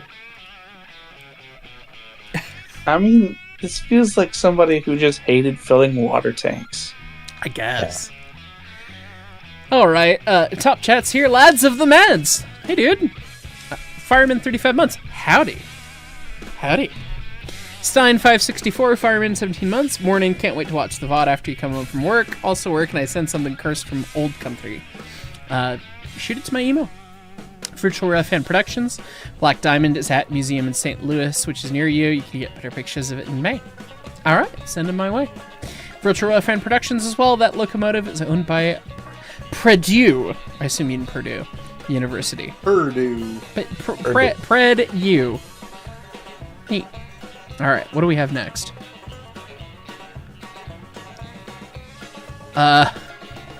Where's the rest of it? Where's the rest Where's the rest? This would have been a Goblin Wunkus to have included in the video that comes out tomorrow. God Look at the bless the scrunkly Milwaukee Wonkly. Road. Look at the flaungy spongy. The Milwaukee Road. Sorry, we didn't have any space left, so we had to put the bell on top of the cab. Milwaukee Yeah, I Road. give up in Westwood. Yard Goat X3800, built and used in Deer Lodge, Montana.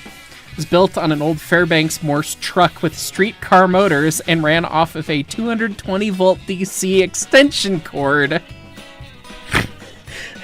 It looks like a shopping cart. Arlington, Montana. Ran off 220. 220 volts just plugged into the side of it? Oh man, listen, here's your streetcar slander. Where did Brill go? Right Oh, here. there is. The Milwaukee Road would like to know your location. What if we just plumb Oh, electricity into the side of it?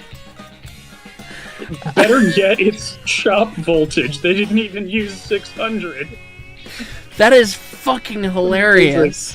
This thing must have gone a grand total of 2 miles an hour.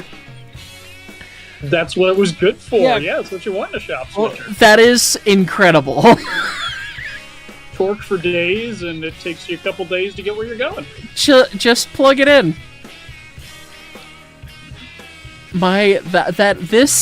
This, mwah, beautiful submission. Hang on, is that a bunch of marks on the paint? Okay, that actually Yes. kind of tracks for trying to run something Oh, off no. of a bus wire. Accidentally I like arcing it the off road. the side of the fucking cart body. Or possibly pulling the cord out when you ran it too far. Sure. That's why it looked better painted black. Oh my god. I'm sorry, that is the greatest excuse I've ever heard of, like, hey, we need to go grab the yard switcher, hang on, let me go find the extension cord. Hang on, we gotta plug it in. That is hilarious. So presumably, you're switching and your brakeman's job is to just not get electrocuted and hold this fucking cord. Like, hey, could you dangle this around all the poles in the yard? That's fucking hilarious. That's delightful. I want to know if it were still grounded through the rails, because that would not be fun trying to keep the bug wire off the Ooh, rails. that is a fantastic question. Where somehow it being plugged in, if it's AC, I kind of doubt that they would ground it out. Right, I'm wondering if it was maybe a 2-conductor or possibly more if it was AC cable for the extension cord.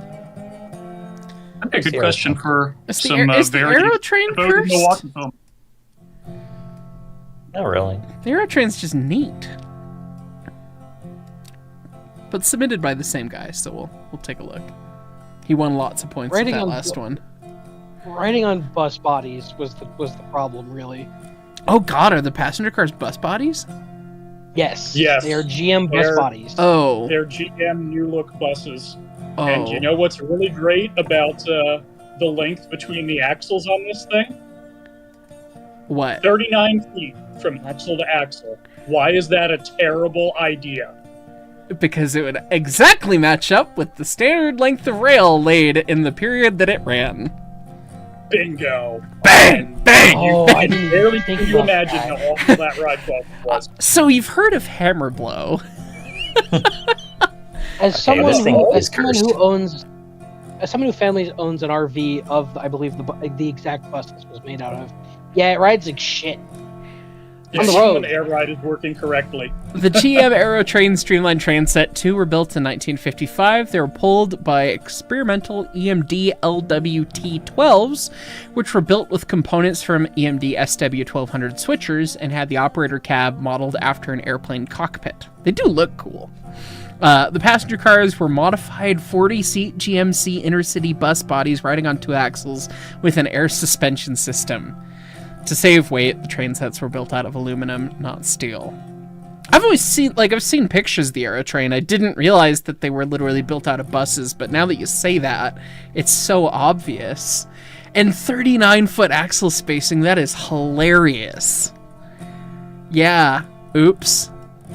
Doesn't look as cursed on the front tin, but goodness. Yep, that's not ideal. If I'm not mistaken, the engines and stuff weren't that bad. It was the fact it rode like shit. What is this? Oh, hello. Isn't this We an ordered a AG Caterpillar. price? What, Wunkus? Wunkus? It is certainly a Wunkus. Oh no. I- No. Oh no, is this a Johnson engine? Okay, this is New Zealand. Yeah. This is New Zealand. New Zealand logging Okay, engines good. are the We- most We have Wunkuses activated out there. Armacon's autism because yes, the Johnston Type D 16-wheeler were built in New Zealand from 1910 onwards. They were designed to replace a team of horses for logging, and the weight on each axle on the wooden rails was supposed to be 1 ton only. Total weight was 16.25 tons, so they got pretty close. The design with 4 powered bogies was built under a patent issued in 1909. It resembled a Shay locomotive in having a vertical engine, but here the engine was in the center of the locomotive and the drive shafts and 4 universal joints required were tidily placed between the frames. Sure. So it's Presumably closer to this a cloud. arrangement is denoted as a 2-2-2-2-2-2-2-2, or possibly a 2-2 plus 2-2 plus 2-2 plus 2-2. I would be happy to hear from those with strong opinions on this point. At least 16 of these were built between 1910 and 1937, average service life being 23 years, none were preserved. Yep, this fits the bill of cursed train. What do we think, viewers? Is it a 2-2-2-2-2-2-2-2 or a 2-2 plus 2-2 plus 2-2 plus 2-2? I don't know. I'm scared. I Question, want to go home. Question. I don't know. So, are we sure that... So I kind of see this as being, 4 trucks. Is it not 4 trucks? Is this a Class D, Shay? It's closer to a Class... It's closer to a Class D early climax. But yeah, it's only got the 2 cylinders, and this... Yeah. It's technically Class A climax vibes, because you've got the 2 vertical cylinders, and then they're going... And then you've got the line shaft down the center of the engine. Makes sense. It's a climax. But just, no. And the fact that it looks like it has fucking Fairmont speeder wheels for wheels, like, this is ingenuity at its finest, don't get me wrong, but also, what the fuck? I just really like this thing, though. It's 100% cursed, absolutely. But, like, New Zealand geared engines are amazing. Are you aware of the ANG Price Type E? That is a cursed one. I don't think so. Let me find you a picture. Find me a picture, and then we're gonna go through top chats real quick here. To very big Boyd conductor, 34 months. Why you diss my precious incline railway? Because it was cursed. Duh. Knapford Master 98. They stopped too fast, and a tender did a stoppie all the way over onto the locomotive. Pretty much. Nordic Runic 1001, but did it work? Yes, it's fine. Epic Puma, conductor 39 months. Alright, who unplugged my switcher to plug in the dryer? No, 30 amps service is not going to be nearly enough to run that thing. You're going to have to unplug your stove, I'm sorry. Lo-Fi Camping Guy 9664 says Milwaukee, but that's a real B-drill battery logo. Beautiful. Knapford Master 98. It's a Shay! Yes. Andrew Frame, 22 plus 22 plus 22 plus 22 is probably how it sounded clanking down the line. Presumably. 403 guy, conductor 21 months. It's a 2 plus 2 plus 2 plus 2. But it's a 4 plus 4 plus 4 plus 4 if you're doing that. However you say things. Astral Animator, conductor 23 months. This is the Class D Shay we have at home. Yeah. Real. Yeah. Real. I think we've seen this before. I think. I've also put things in VC text. Yeah, I think we've seen that before. What the f*** is that? Leighton hasn't seen this before. What is that? Oh. Oh no. I've not seen this the before. The condensing 2882, quote It's unquote. like you showed AI a bunch of pictures of jet turbines and then said, hey, draw a steam engine. Yeah. Yeah. Yeah. What a terrible thing. Okay. God, people will do anything but string the wire. Yes, correct. As seen by the Milwaukee Road needing to plug in their fucking switcher. Anyway. No, they strung the wire just along the ground.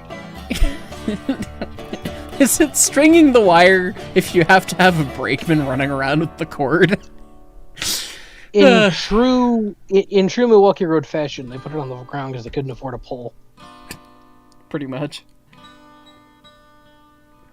Alright. The locomotive was built by Armstrong Whitworth of Newcastle on Tyne, delivered to the Lancashire and Yorkshire Railway in 1922. The wheel arrangement was a 2-6 plus 6-2.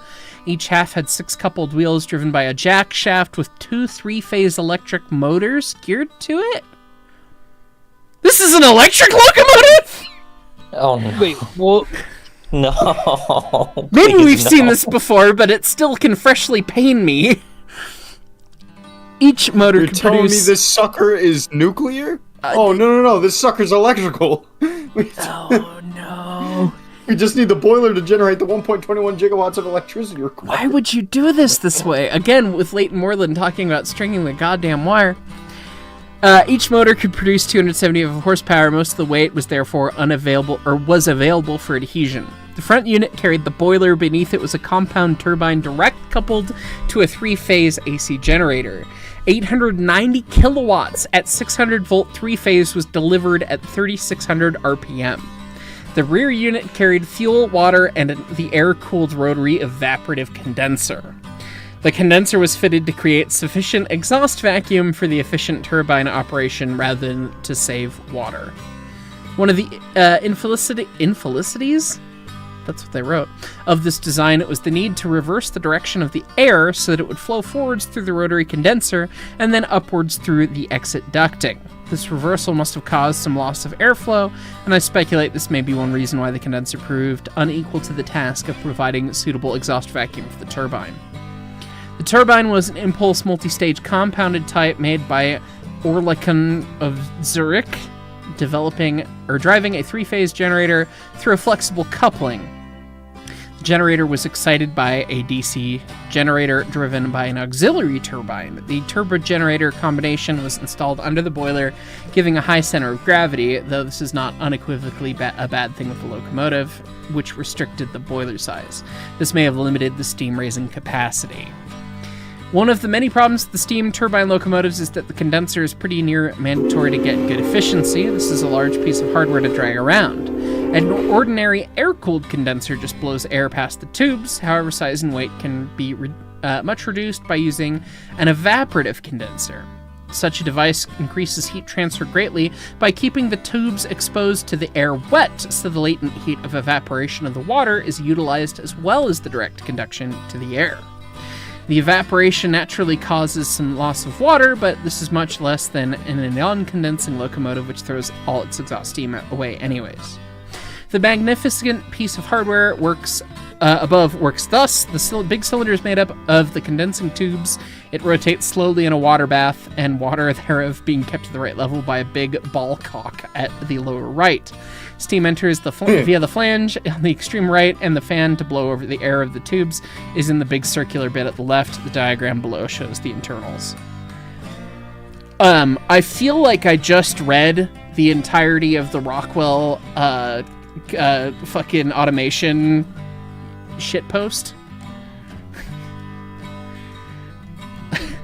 The gram meters were made out of pre-framulated amulite, and side fumbling was limited by aligning the Marsal vanes.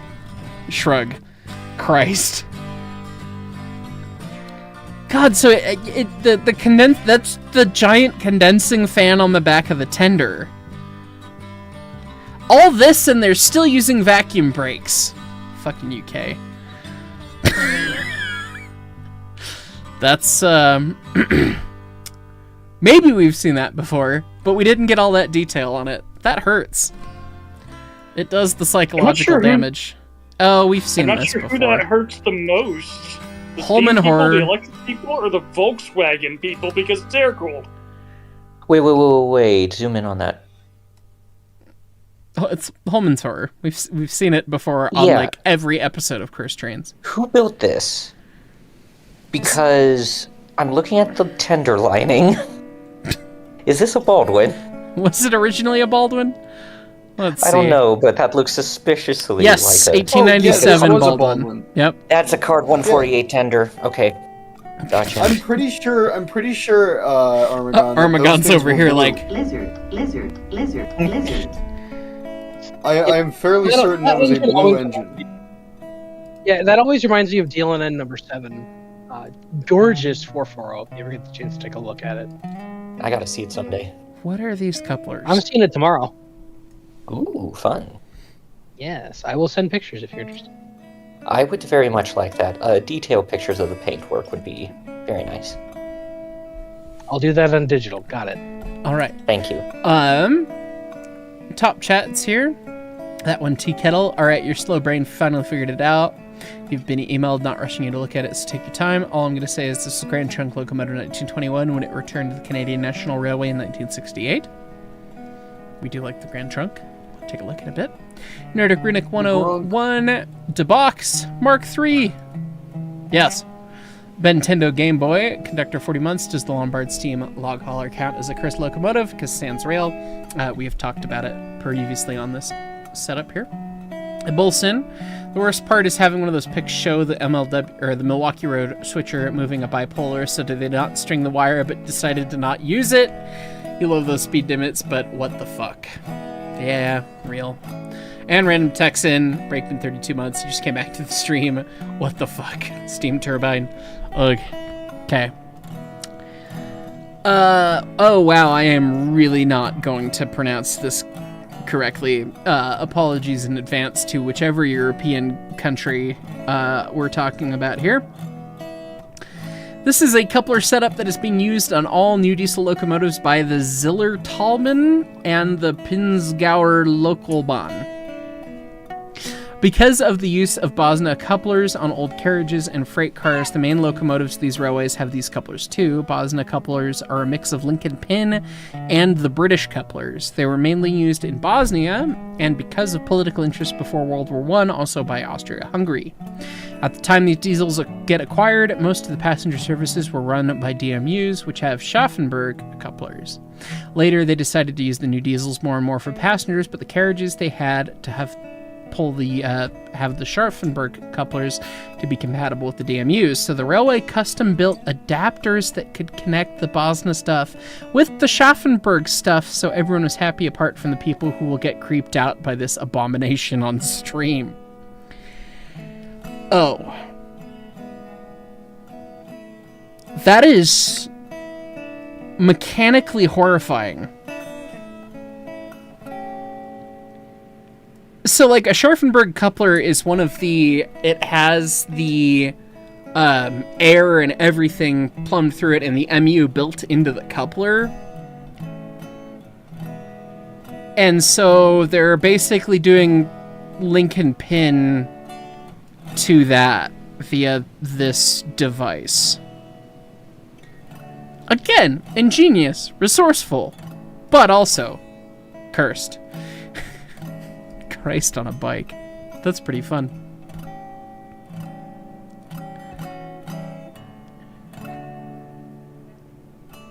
This one is an entire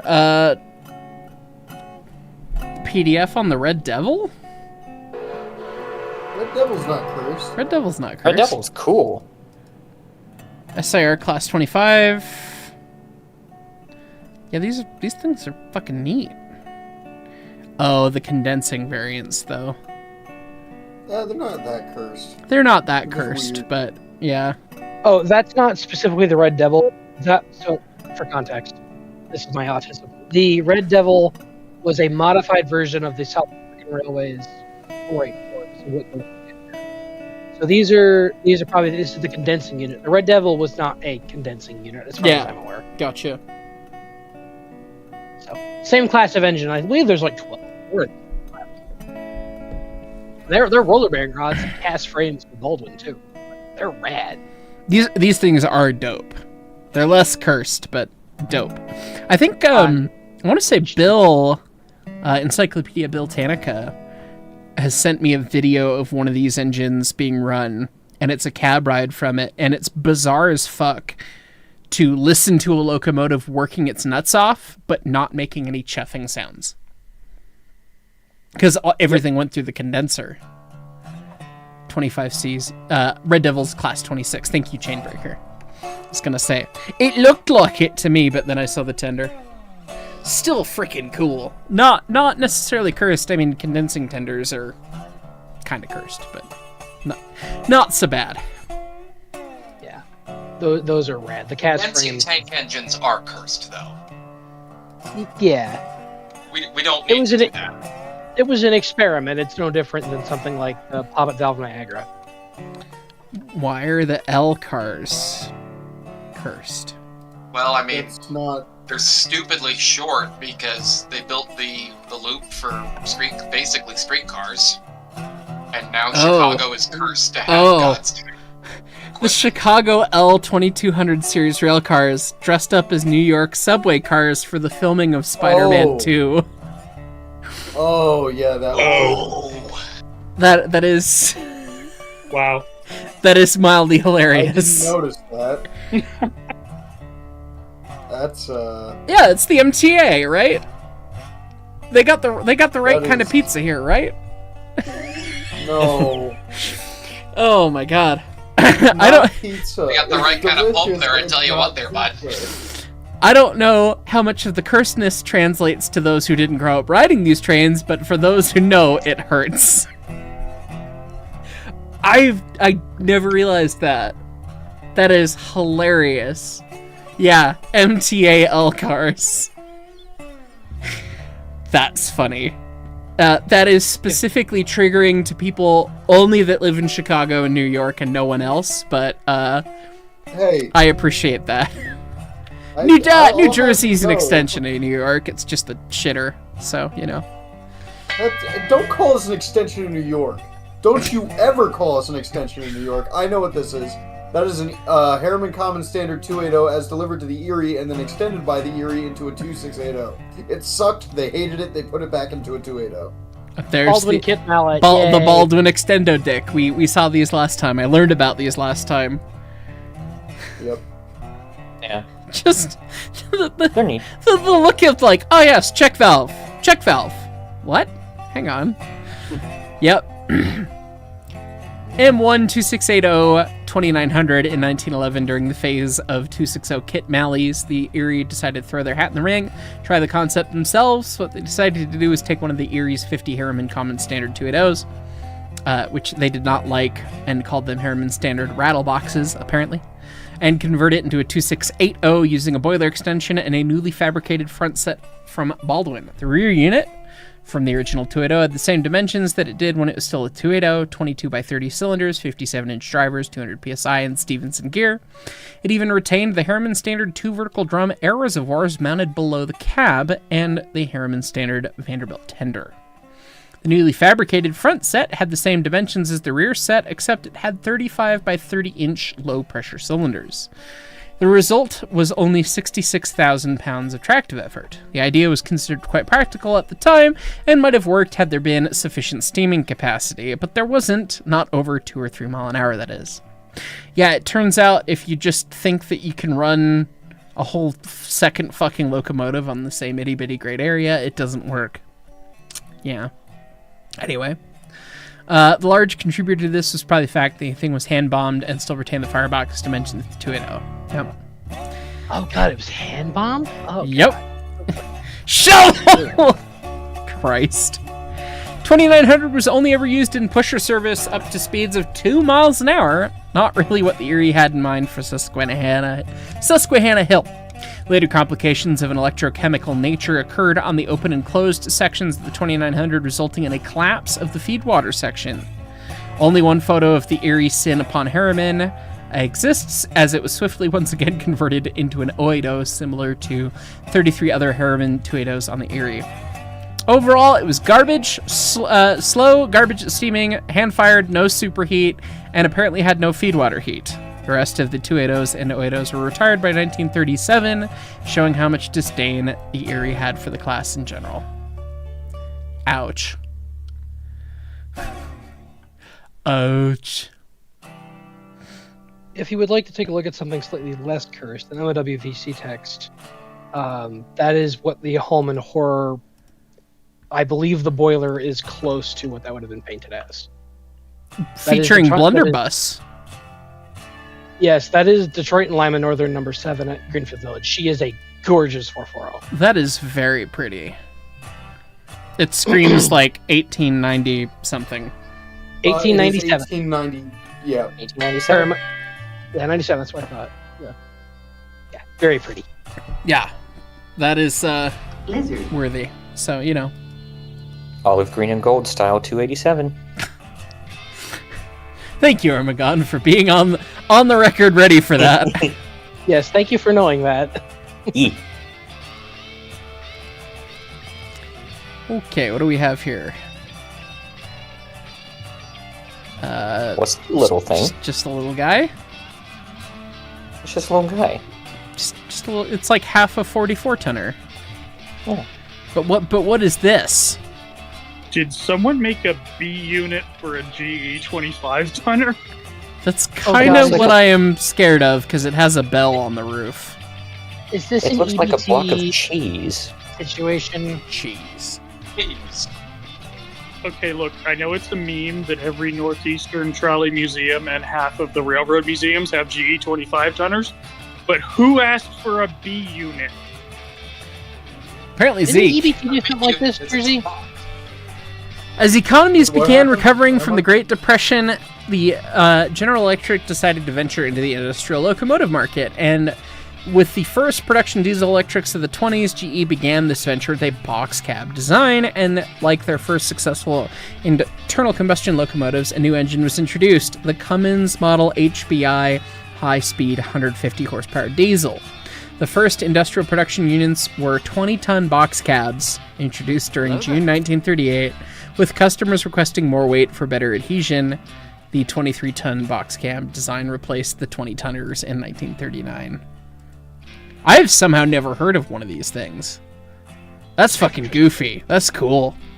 So Some I thought narrow this was gauge an ones of those. EBT. One of them was used by the contractor to rebuild the narrow gauge for the shoe fly around the reservoir in the late 60s.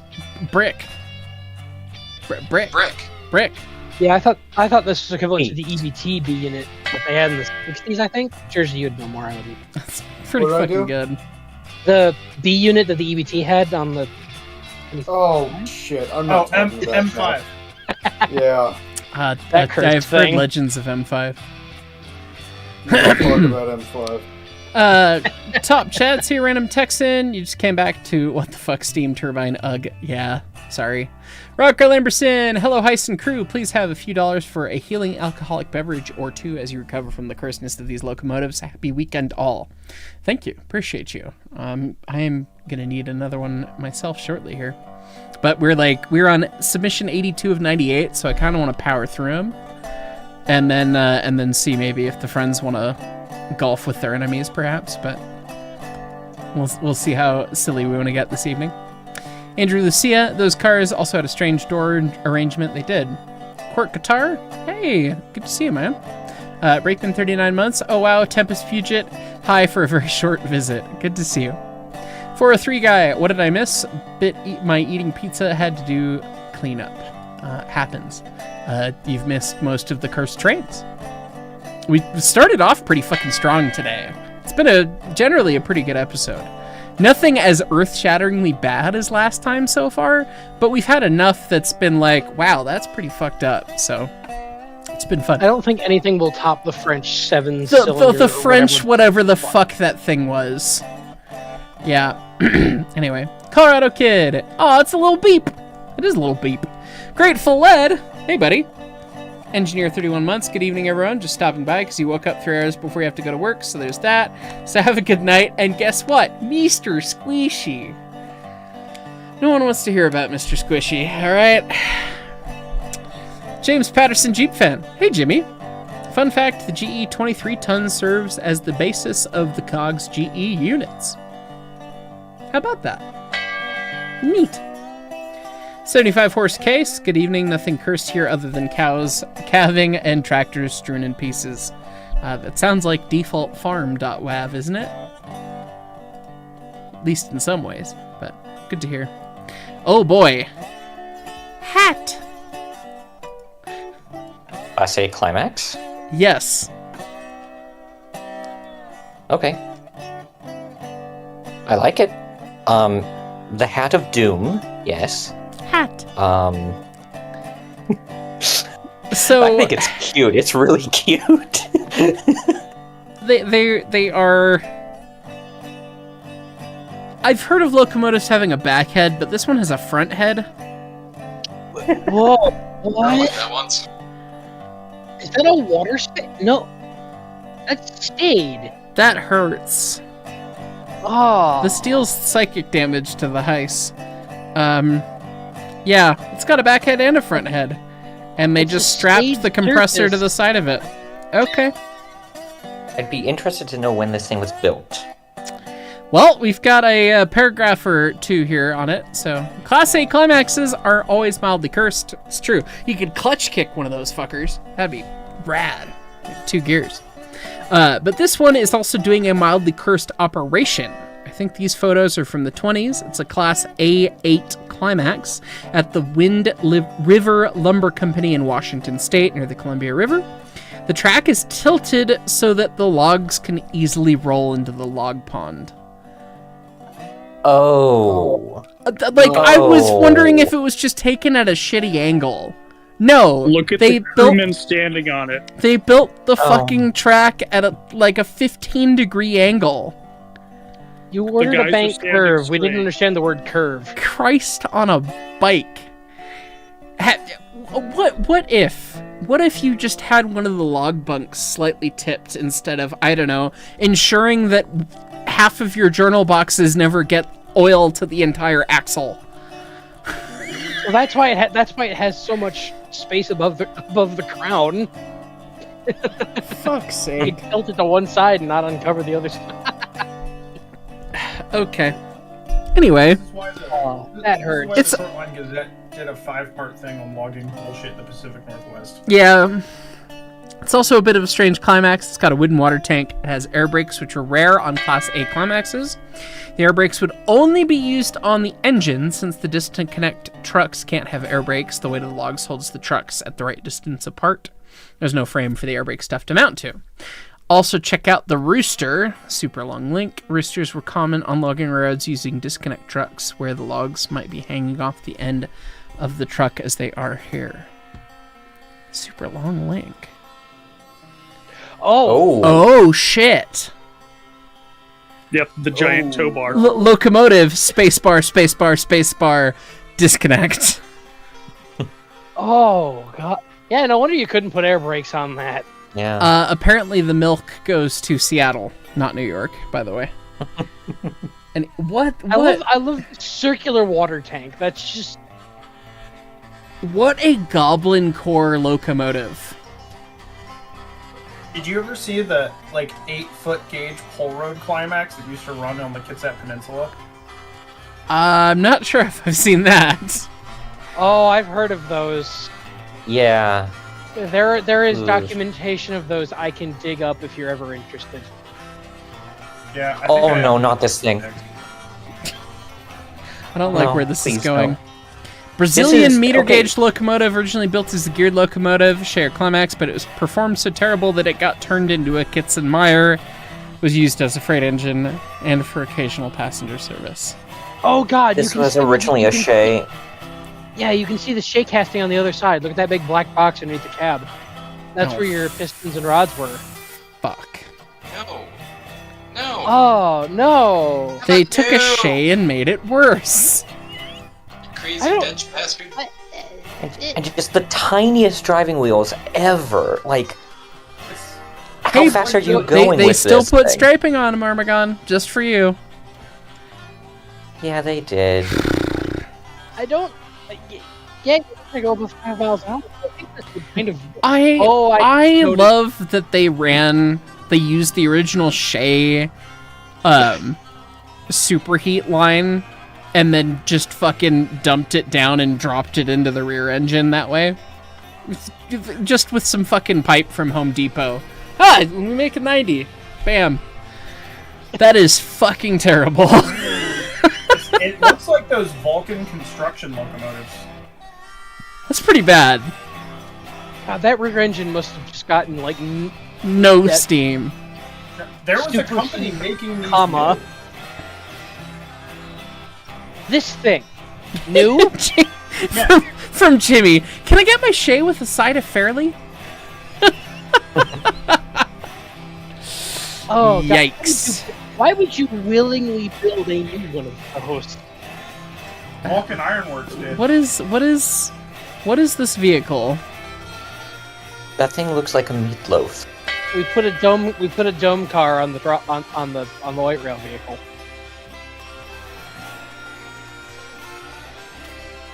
There's a lot of.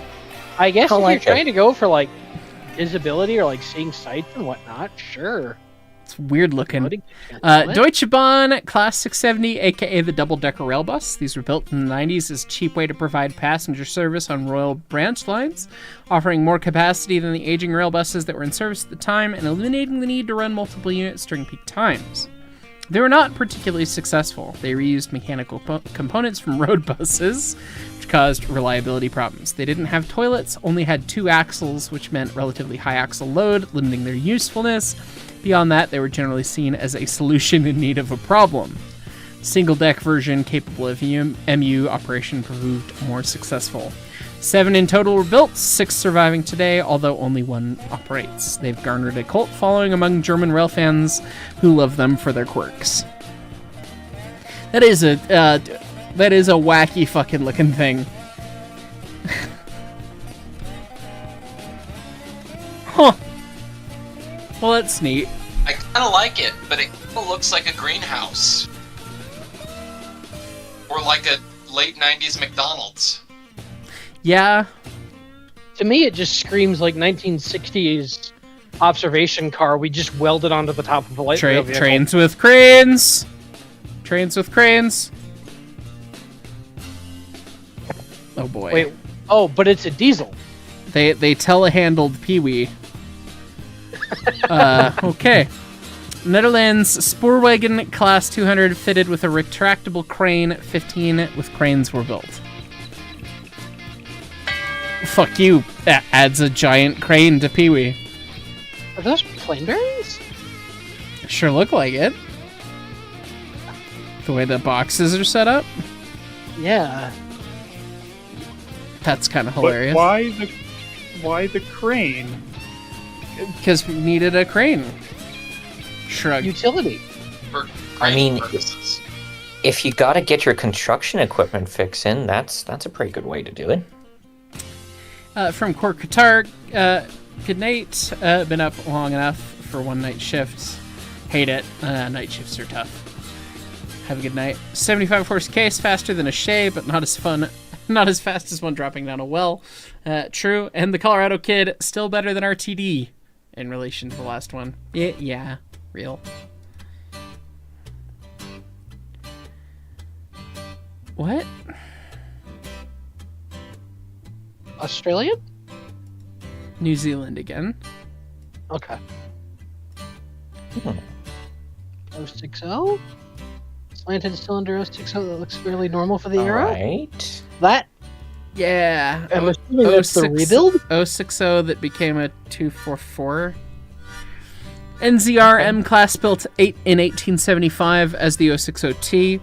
Later rebuilt sometime around 1888 to 1890 into an unsuccessful 244T that was used on the Napier Express with Baldwin N classes, and the pairs became known as N and Chicken Pair. Yeah, that I don't looks. know why you do that. I don't have any. There's I can't think of there's any- nothing left on the drivers at that point. That would do it. I guess you're adding a leading truck if you're going to run on like that. This is not cursed. Eat shit and die. Okay? Happen. This is god tier beautiful things, okay? How dare you love submit gold. this as cursed trains? I mean, I guess painting it gold was kind of cursed, but anyway. CB&Q 5632, a 484 steam locomotive built in July 1940 by the railroad's own shop forces in West Burlington, Iowa. The locomotive became famous when it was overhauled in late 1958 for excursion service, operating in this capacity between 1959 and 1964. 5632 and 4963 were 2 locomotives involved in the railroad steam program that ran until the early 1960s. When those excursions ended, both were destined for the scrapyard, but a rail fan named Richard Jensen of Fridge fame stepped in and purchased them with the intention to restore them to running condition using funds he generated from his other steam engine, the Grand Trunk Western 5629. However, they were illegally sold out from under his nose by the Chicago and Western Illinois Railway to the Herman Howell division of the Luria Brothers Scrap Company. This unlawful action would lead to one of the 2 stepsisters being lost forever anyway. This picture is the engine being painted in an all-gold livery from the knuckle couplers to the tender. It is cursed in that one man getting hit by a fridge is why we no longer have this. No, not at all. No, 5632 was basically a fucking choice by Dick Jensen. You should not idolize that guy. He was a piece of shit. He profited massively off of the scrapping of 5632, and that's why he did his gambit with 5629 that cost us the 5629. The fridge incident happened during the 5629 bullshit that was all going on when it was in Blue Island and everyone was like, get this piece of shit off our property. He goes in, takes the bearings out of the engine and says, no. On a slightly funnier note, we lost the Burlington 5632, and we lost the Grand Trunk 5629. We kept the Burlington 5629, and we kept the Grand Trunk 5632. Yes, we did. That is mildly entertaining. Yeah, of course, 5629, sister engine to this, at the Colorado Road Museum. Go see it, it's cool. Yeah, it's a neat choo-choo. And maybe someday. What's Brett saying, Leighton? If I die before I see that locomotive having turned a driver under its own wheel, I'll be sad. Says that about 683, although I think he'd still be sad about 5620. He does say it about 683, which is a much more reasonable prospect than firing up this fucking thing, but you know. We already have the Queen Mary in a bath. We don't need a super tanker in a coffee cup. Okay, but it would be funny. What is this? Where's the cab? Drake, where's the cab? Don't need one. Kanawha River Terminal Railroad number unit. 698 SW10B. I didn't know they made SWB units. What is this doing without a friend? And why is it on Alco Blunt trucks? It has a horn. It has a flashing beacon. It has a handbrake. Move your mouse. Oh no! Oh no! Oh no! Not another one of these! Mark, this is not an EMD. This is another reach around locomotive. That was an Alco. Oh. Was. Okay. Look at the handrails on the ends. Yeah. Psychic damage. Oh, and that's in North America too. That isn't like some Chinese thing. That's a CSX car behind it. Yep. Actually, yeah, it wasn't. I think that was an MLW product. This isn't a cursed image, other than the fact that it is a cursed image. Nom, nom, nom, nom. Hungry. Have you ever seen a TGV eating hay? Well, now you have. Yum yum. Look at his fat cheeks. Yum yum yum yum yum. It's funny. Oh, the goob. It's about time that we brought the goob back again. All right, well, Baldwin style is it, Eric? This is a Sacramento shop engine. Oh, well, fair enough. No Baldwin. But we have a pair, a friend 410 to it. Okay. Ooh. Yes, it's a Bulgarian engine. Yeah, these are cool. So, Yeah, Central- we like those other things. 410s We like both of on these the things. Central Pacific Railroad 410 El Gobernador, built in 1883, the only 410 to run in America.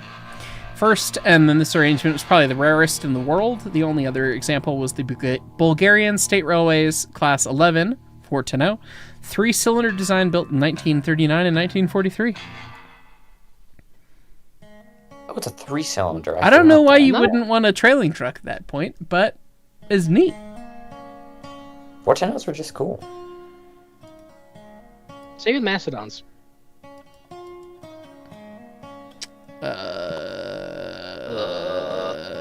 Why is there a rod going to the other? Radial Instalbaren Trebskestellen? Oh boy. Oh, Stop. Whatever you're doing, stop. This experimental loco had no springs and no brakes. It was built for narrow gauge in Central Europe. What?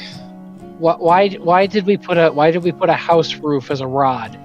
Ooh, that looks like a truss of a main truss of a house. I'm disinclined to See acquiesce what to you're your trying request. to do there, but I don't like it.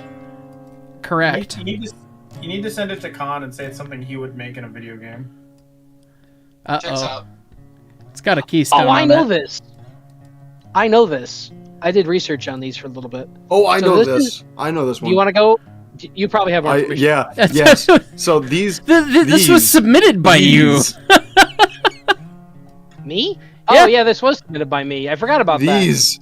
Yes. So that right there, that is a Pennsylvania Railroad H1 280.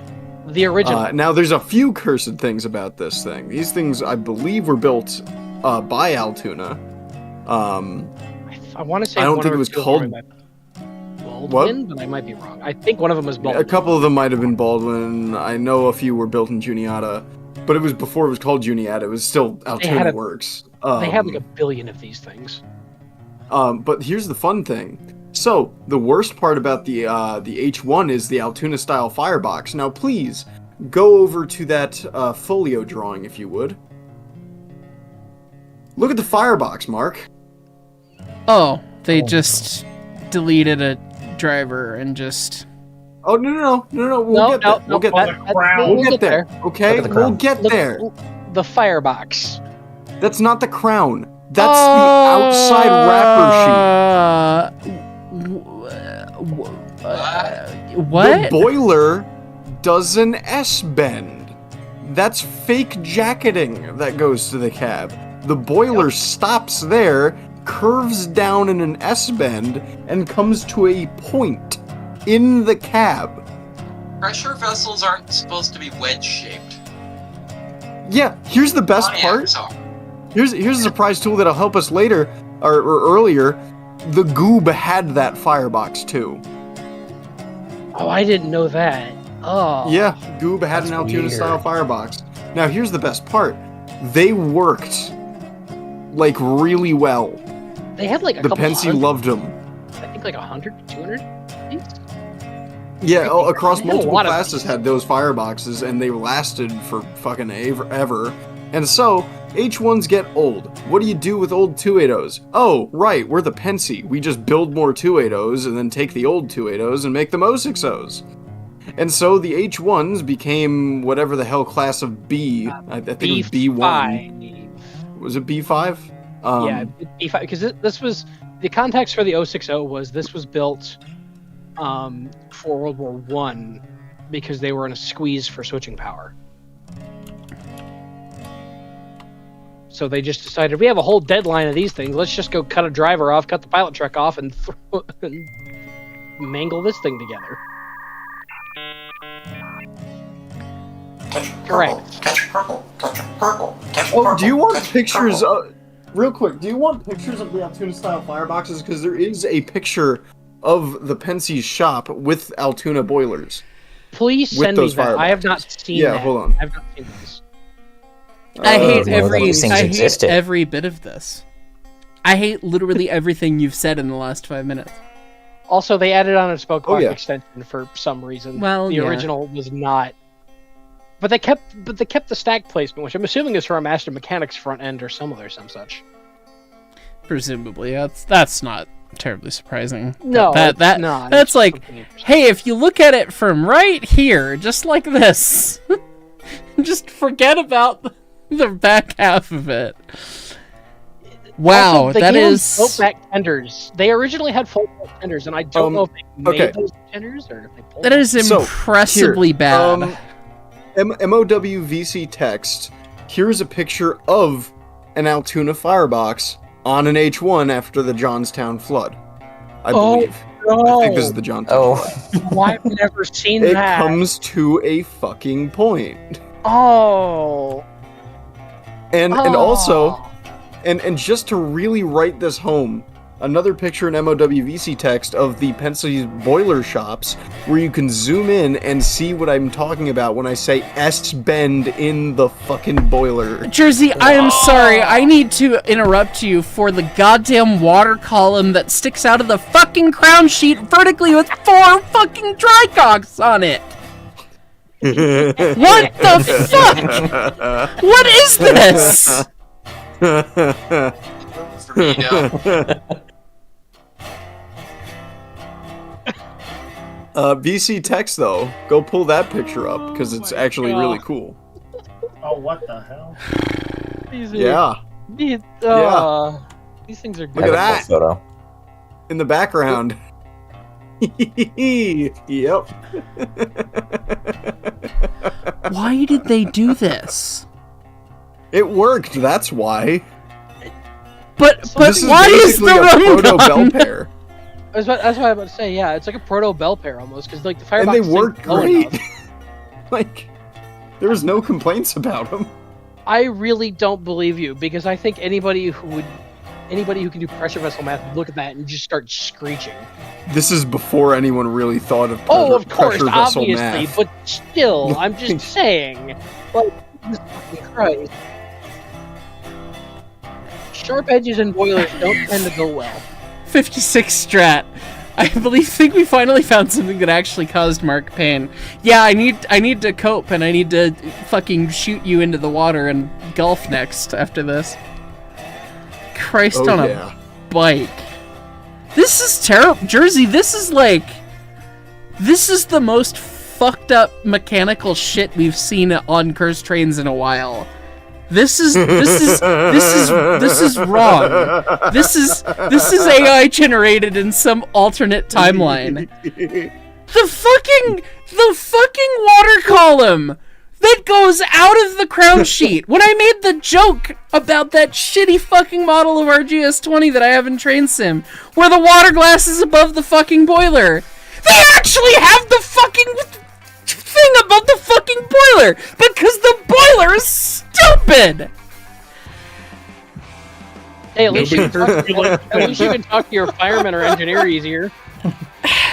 Oh, man. Scream over Why? the boiler. This is great. Why? This is amazing. Reverse taper from hell. Yes. This is psychological welcome to the damage. Pennsylvania fucking railroad. Look how high up the fire door is mounted. So You they know, had like an the inch, one maybe thing that I'm two. thankful for in this image is Of that this crown. piece of shit's in the fucking dirt and they're jacking it back on the tracks. Yeah, to run more. Dies of death.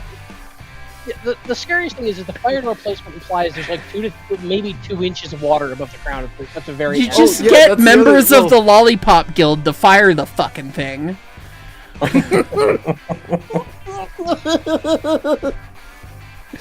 Oh, Jesus. It doesn't matter. You could have an inch of water space over the fire door because you've got all of the head pressure from the rest of the fucking boiler. They've made this so that fucking John Railroadson can just not care about how much water's in the boiler because there is no crown sheet. The crown sheet, I call it the dick sheet because that's where it is. Jesus fuck. Hold on, that actually makes sense. I didn't think about it that way. Hate this. This is a great design of this. This is a great design of. Yep. I have anger at the Pennsylvania Railroad. I am no longer friends with the Pennsylvania Railroad. I just joined, and my first question was this one of the B&O campbacks that got converted? Nope. No. Apparently not. No. This is now tuna-style firebox, Theo. Thank God we've just got a steam motor to look at next. Look at it. Look at it. Also, you didn't even notice that the 060 conversion had a 5-digit number. Shut up. Cease. Desist. Stop talking. Also, you also didn't see that the boiler lagging Stop! over the firebox Jersey! was dented in. Stop! We're also going to ignore the wood block shoved in the. Yeah, the where wood journal block was. and the. Yep. Okay. Inspection. Hey, look, New York Central And on Lines. that note, Inspection I will be looks having good. Spiral I have heard staircase. I mean, Not have that's fun. honestly, this is kind of a vibe.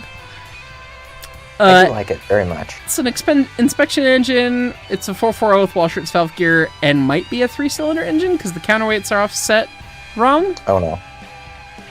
Oh, no. Oh, no. That's. Do you see that? I also see, if you look just above the main rod, what looks like internal valve gear. Oh no. Oh, Why did no. they 3-cylinder the 440? No, Mark, this might be a 4-cylinder.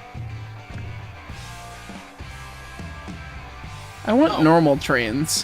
Where are the normal trains? Or does it just have This is your infinite piston own pumps? doing, man. I have done this to myself. But yeah, if you look at the counterweight there and then the counterweight there, they're offset by like basically 120 degrees. I think it is 3-cylinder. Yeah, right. Oh. If you'll excuse me, I need to go puke. It's a 3-cylinder 440 with the old school style dual fulcrum fucking driver brakes that is on shit that Daniel Gallery 3D models. But it's 3-cylinder with wall shirts gear. Go ahead, Dan, make it. The sanity is going to be gone by the end of the stream. We only have 4 more submissions left.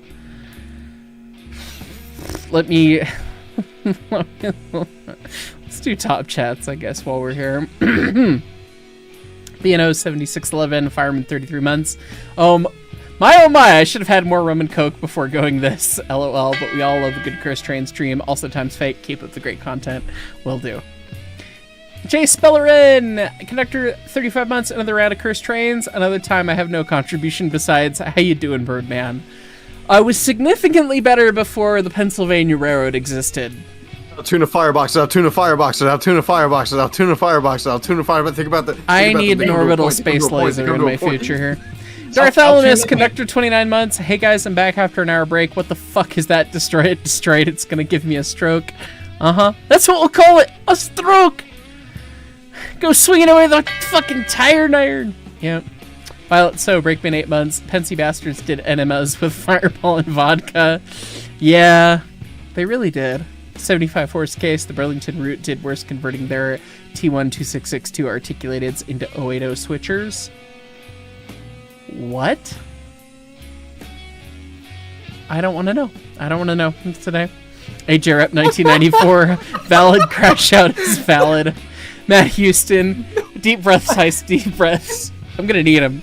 We're gonna take a Jersey lightning round here momentarily because I'm gonna have to pee and need more alcohol for this. But I just got a DM from Zim. Zim, why don't you just say it? Altoona is 0 for 2 on pizza and fireboxes. Real, fucking real. Yearly Gymnast 98, and then people wonder why there's so few Penzi engines in preservation and fewer still whom still run. It's almost as if non-circle bad. Yep. E. Bilson, as a sheet metal engineer, I can understand why they'd want to try flat plates and square shapes. It infuriates me that it worked. Yep. Lieutenant Space Orange, more cylinder equal more good. Are you sure? And Nazu 50, Zeus, look away from the cursed engine. Yeah, buddy, don't look at the cursed trains. They hurt me. All right, Jersey, it's your lightning round. Oh boy. I will be right back.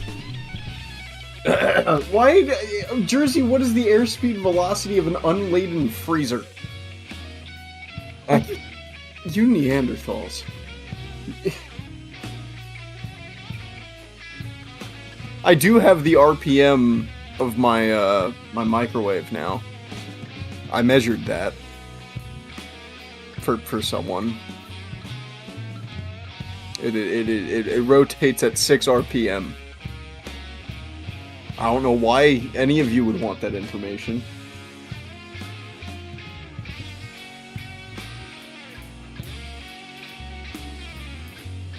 Jersey, have you heard of a Crandall cab? Yeah, my friend Paul is a huge CNNW fan. Of course, I've learned of a...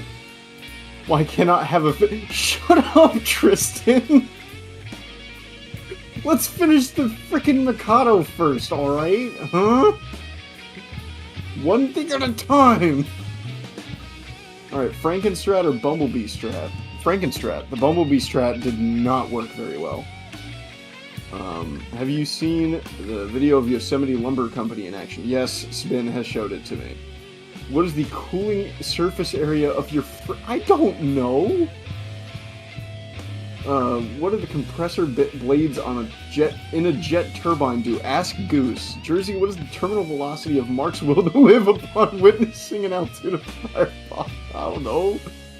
Jersey, any recommendation for a museum near or in Illinois? Illinois Railroad Museum, man.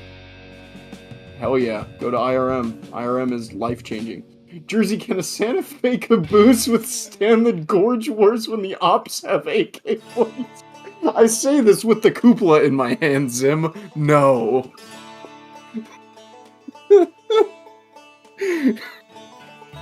Blew them smooth off, sir.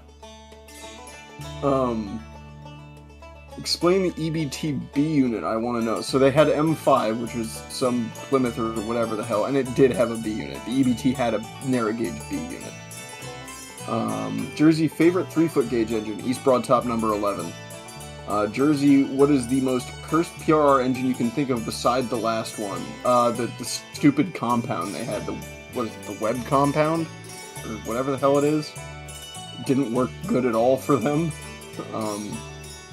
What is the airspeed velocity of a laden boxcar full of potatoes going into... Ask Joe Weidman. Greek yogurt or regular yogurt? Regular yogurt for me, personally. What is your opinion on Peltier cooler refrigerant? I don't know. EBT 14 and 15B unit? I defy you, Tristan, to explain to me exactly how a 282B unit would work. Jersey, what would the income of the Jersey, I'm pretty sure that's just the Southern Railway. You know, that's true, but don't give Tristan ideas. What would be the income of the Mach Chunk during its peak? The Incline Railroad? I actually don't know. Niagara or Hudson? Hudson. Jersey, what would the aesthetics of an I-1SA be improved if we painted it blue? No, keep it green. I like green. Okay, we're almost done. Okay, can we auction off your spoons? No. If you had one cursed train from this stream to remove from history, which would it be? Good question. I don't know. Come back to me. We'll see. Probably that stupid, Panic Attack Climax Shade D class, whatever the hell.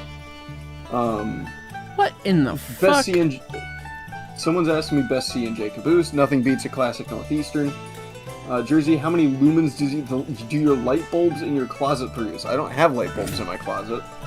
How's the dridge doing? It's over there. It's over there. I see it. It's off to my right. It's right over there. Can you ask Leighton? Oh, Leighton, Mr. Moreland, are you around? Me? Yes. What are your thoughts on Coco? Okay, so CDOT employee, I can play some inside baseball here. And I'm speaking as myself, not as a representative of the state of Colorado. Disclaimer is how you know it's going to be good. The need to bring in a naming and branding consultant was generally regarded as entirely unnecessary towards the process. However, when you work for any kind of organization, there are certain political exigencies with letting the boss just do what they want, even if it does feel very silly. So, that was done. Everybody is just... most of the rail people preferred the Front Ranger, or the Colorado Ranger. However, it's better than Fred, Front Range Exploration District. Oh. But Fred would have been funny. I've got a couple more. I'm gonna blitz through them. We'll admit that, and somewhere down below, there's a pile of dust laughing his ass off that was even close. Yes. But one FL Oster. Yes. So, hold on. What do you think of SPNK? Coco, honestly, I'm not mad about it. Nope. You know what? The important thing is the train gets running, and they signed a joint service agreement, and there will be 3 trains. Starting in 29, there will be 3 trains a day, round trip between Denver and Fort Collins. It's only going to cost like $180 million, I think, and they're able to do it without building any extra sidings beyond one that was already planned. So they're able to get the service running. We do like that. Because the only thing harder than going from 3 to 6 trains is going from 0 to 3 trains. Well said. All right, Jersey, get your last couple in, and then I gotta get top chats, and then we've got just a couple more submissions to go before we ultimately say fuck it and play golf instead. All right, cool. I'm going to lightning round this shit. Actually, thoughts on MK5 Mikados of the SP? They're nice. SP is nice. Thoughts on Artemis 2 in general? Goose worked on it, therefore it's cool. The Milwaukee Road needs to know if you have an extension cord they can borrow. No. Favorite British locomotive, Standard 5 MT. I'm basic, sorry. Jersey, inverse, I don't know. What is one locomotive you would want to come back from the dead, if feasible or unfeasible? There's a big distinction between those two. Unfeasible, G3. Feasible, Broadtop 11. Let's see, there's like only two more. Jersey, what would EBT-20 be? Probably a diesel. Both of us, what is our thoughts on Jimmy Lambert's Tea and Moonshine series, the model train series? I think it's pretty funny. I don't know if Mark's seen it. It's a pretty funny series. You should watch it. You would like it. Jersey, have you heard of the PLM 220? It's a 4-cylinder. No. Jersey, how many buildings are in your hood? I'm not answering that. And I think that's the last one. All right. From Zimzam, Fireman 40 months, Jersey, can a Santa Fe caboose withstand the Gorge Wars when the ops have AK-47s? I'm going to turn on my face cam for this. Should I put it on stream? You should. Okay. So, hang on. When we were out, yep. Kapow. When we were out for the charter last month, we went shooting one day, and I was requested to bring with me a sacrifice, as we do. And my choice was a Santa Fe caboose.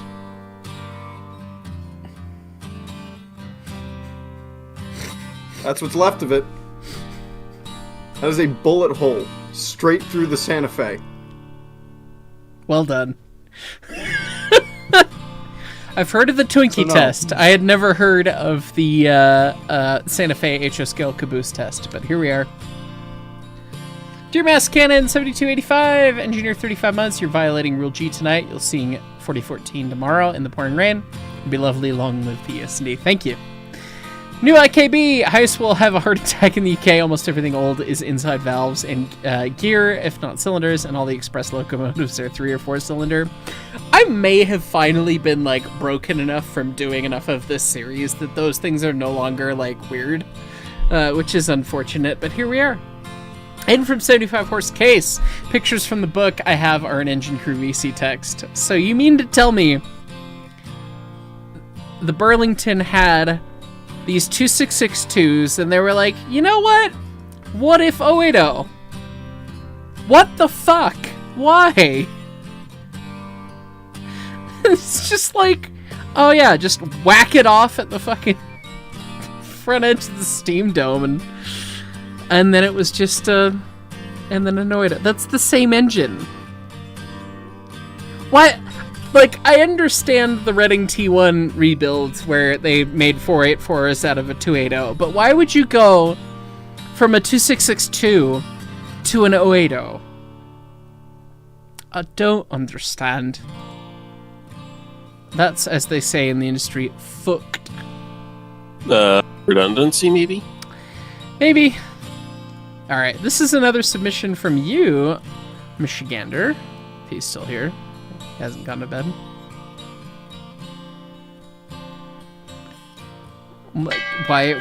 Why'd they delete the lead truck? They were not good runners, that's why. Well, fair enough. Bitches.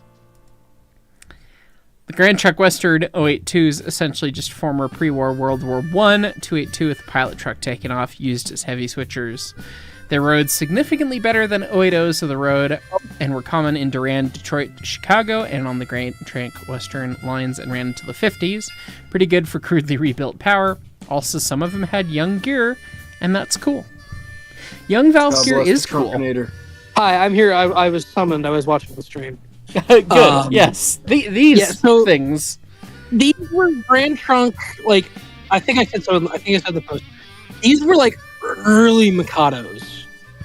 These are like, I want to say, like, yeah. World War I or pre-World War I Mikados that they just kind of hacked the pilot truck off of to get more adhesion. Why? I guess if you're in the yard and you're switching with them anyways, the lead truck's not really doing you much good, so... And the crews loved them.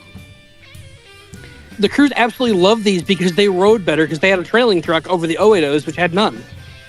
Right, you still at least had the 2 points of contact, so... Fucking goofy. Yeah, I have to say, I despise the triangular front train indicators that the Grand Trunk and the Canadian engines have. I don't know why they did that. What? I don't know. Yeah, the triangular front train indicators, like 89 has at Strasbourg. We can't be friends. We cannot. Fuck your cap stacks. Fuck your triangular train indicators. Fuck you. Fuck you. It's okay to be wrong, Mark. You have no taste. The young gear ones. You have no taste. I don't like these things. Although the young valve gear is really cool. That's neat. Yeah, I don't know. But you like young valve gear. Yeah, right. Blow me. It's interesting to note that engines with young valve gear survived in switching service of all things until like 1956. That is kind of wild. Young is neat, and honestly, I guess it makes more sense in switching service because the big issue that Young has is that if you lose one side, you're fucked. Like, it's genius in that it uses the quartering of the gear to get everything they need without an eccentric. That's really cool, and it's really simple mechanically. But the lack of redundancy where, you've lost something on one side, well, now the locomotive is just a gigantic paperweight, is a bummer. But that lends itself really well to the yard, where, guess what, you're never far away from the shop anyways, so... Oh, that one there is Young. Yeah. Yep. Isn't that neat? They were very popular for just interchange switchers. Also, if you go back to that previous photo, they just put the headlights so high up on the tender. I got the third one there. Oh. Yeah, look how high they put the tender headlight. Well, you got to see over the boxcars, right? Something like that. It's largely in line with the roofs. It's funky. Highball Machine Works are RMT beeps and beefs cursed. I don't know what that is. So maybe.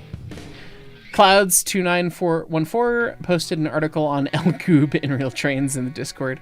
Take a look at that.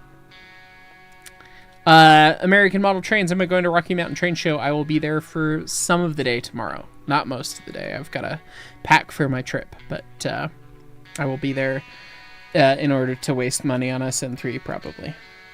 Oh, God. What is this thing? Like a fully streamlined... Subway PCC station per the PDF name. Oh god, these are PCC cars? Oh, and those are bricks. We have smooths and we have bricks. Okay.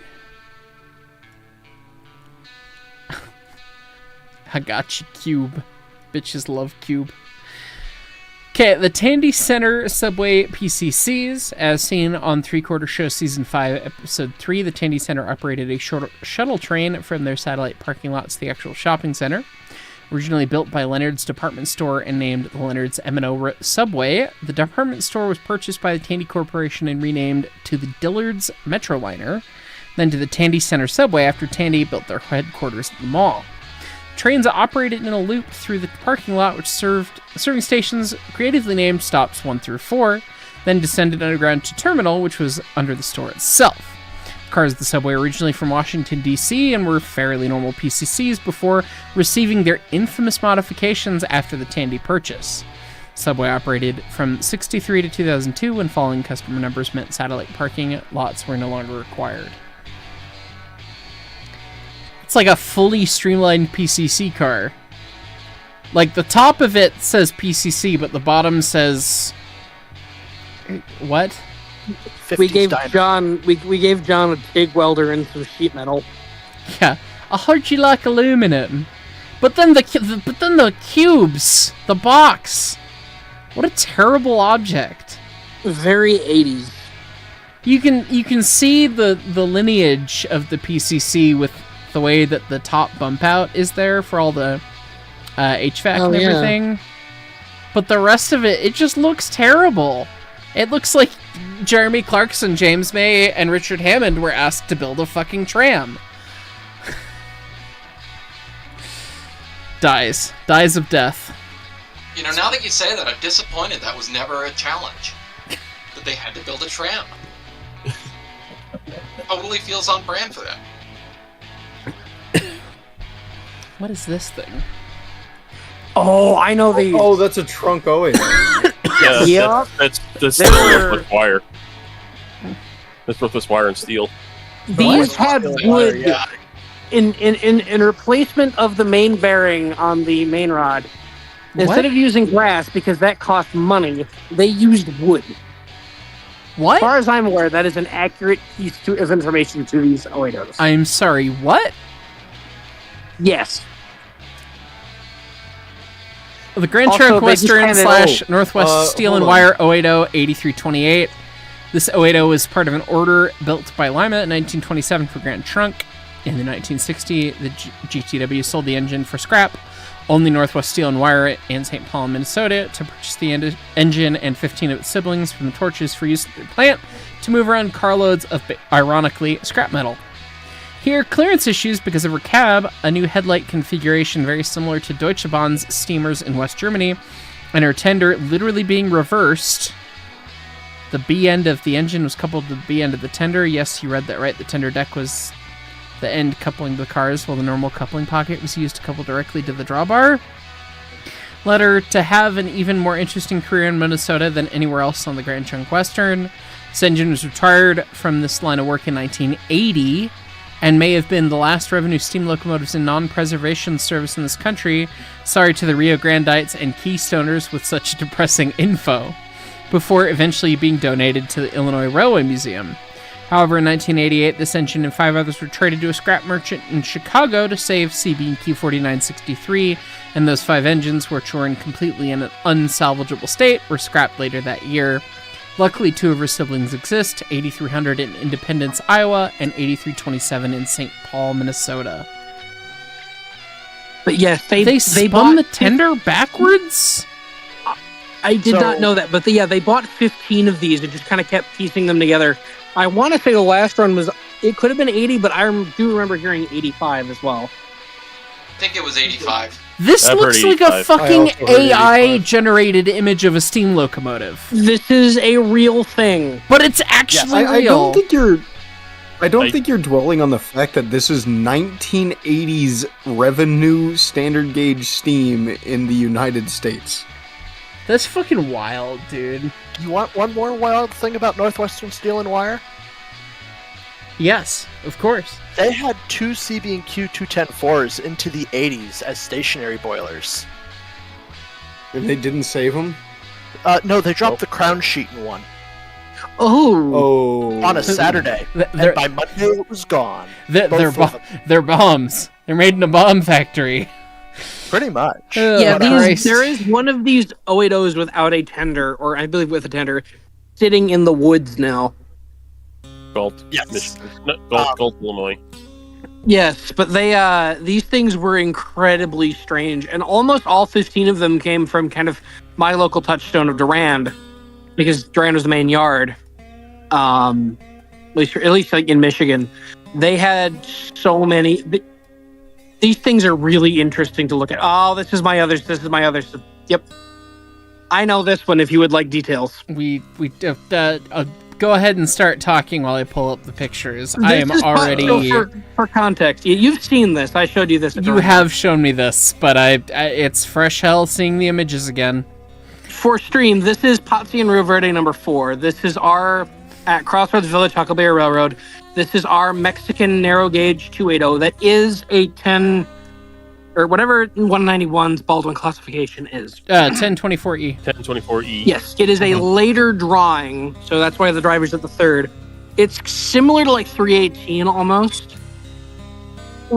We are fairly certain. Would you that like this- more patches in the fucking smoke box, please? Yes. we are 1, fairly certain 2, 3, 4, 5, 6, 7 that I there's can more see. on the other side.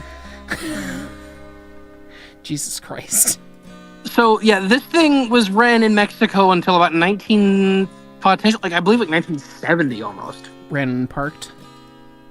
Ran and then parked, and then picked up by CRRM of all places, and part of the trade. We bought this alongside the Denver Rio Grande coaches. Yeah, you guys got a bunch of coaches from us and this thing, and we got 191. And in my heart of hearts, I really wish we had all those coaches back and in service, but I stare at the coaches that we have that we don't have in service, and I go, it's kind of nice that we have 191.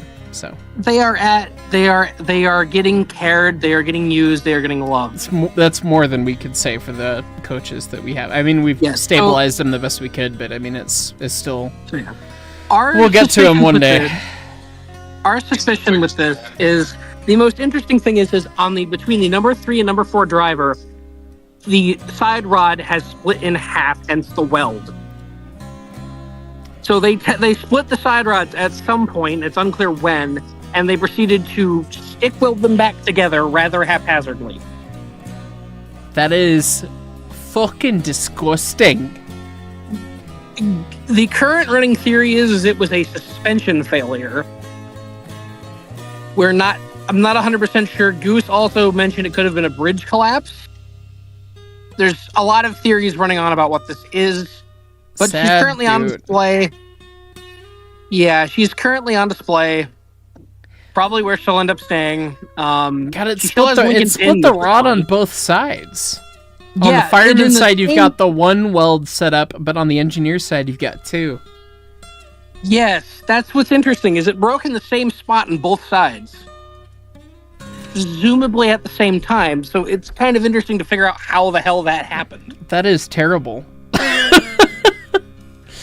Yeah, that's it's not directly cursed other than in its mechanical condition, but we also think the pilot truck was taken off of potentially a trailing truck or a chunk of frame. I'm going to look to confirm that later this year. Oh, yeah, I mean, it doesn't look kind of like you'd expect it, so... It's the bottom half that makes me think it's a chunk of frame. I'm going to try and confirm this later this year and see if I can see oxyacetylene cut marks there or not. Yikes. And then I do love the Zen garden in the tender. You're just you're growing your own coal for the future. Give it a couple millennia, and you say that. She was an oil burner. Oh, and she was originally. There's no cistern. Yeah, originally. So the goal was when we got her in 1982 or 83, was we were going to overhaul her and use her to run on the railroad. She was a great option for what we needed. And then 64 showed up from Knots, and we went, to hell with this piece of shit. Well, there you go. Yeah, she's an interesting little engine.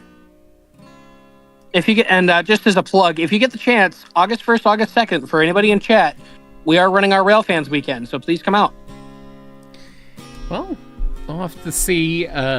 My priority right away is going to be Tennessee at the end of July, getting C4501 in green, but it would be good to make it up there, so we'll have to see if that works out or not. Let me know when you go. If the opportunity works, yeah.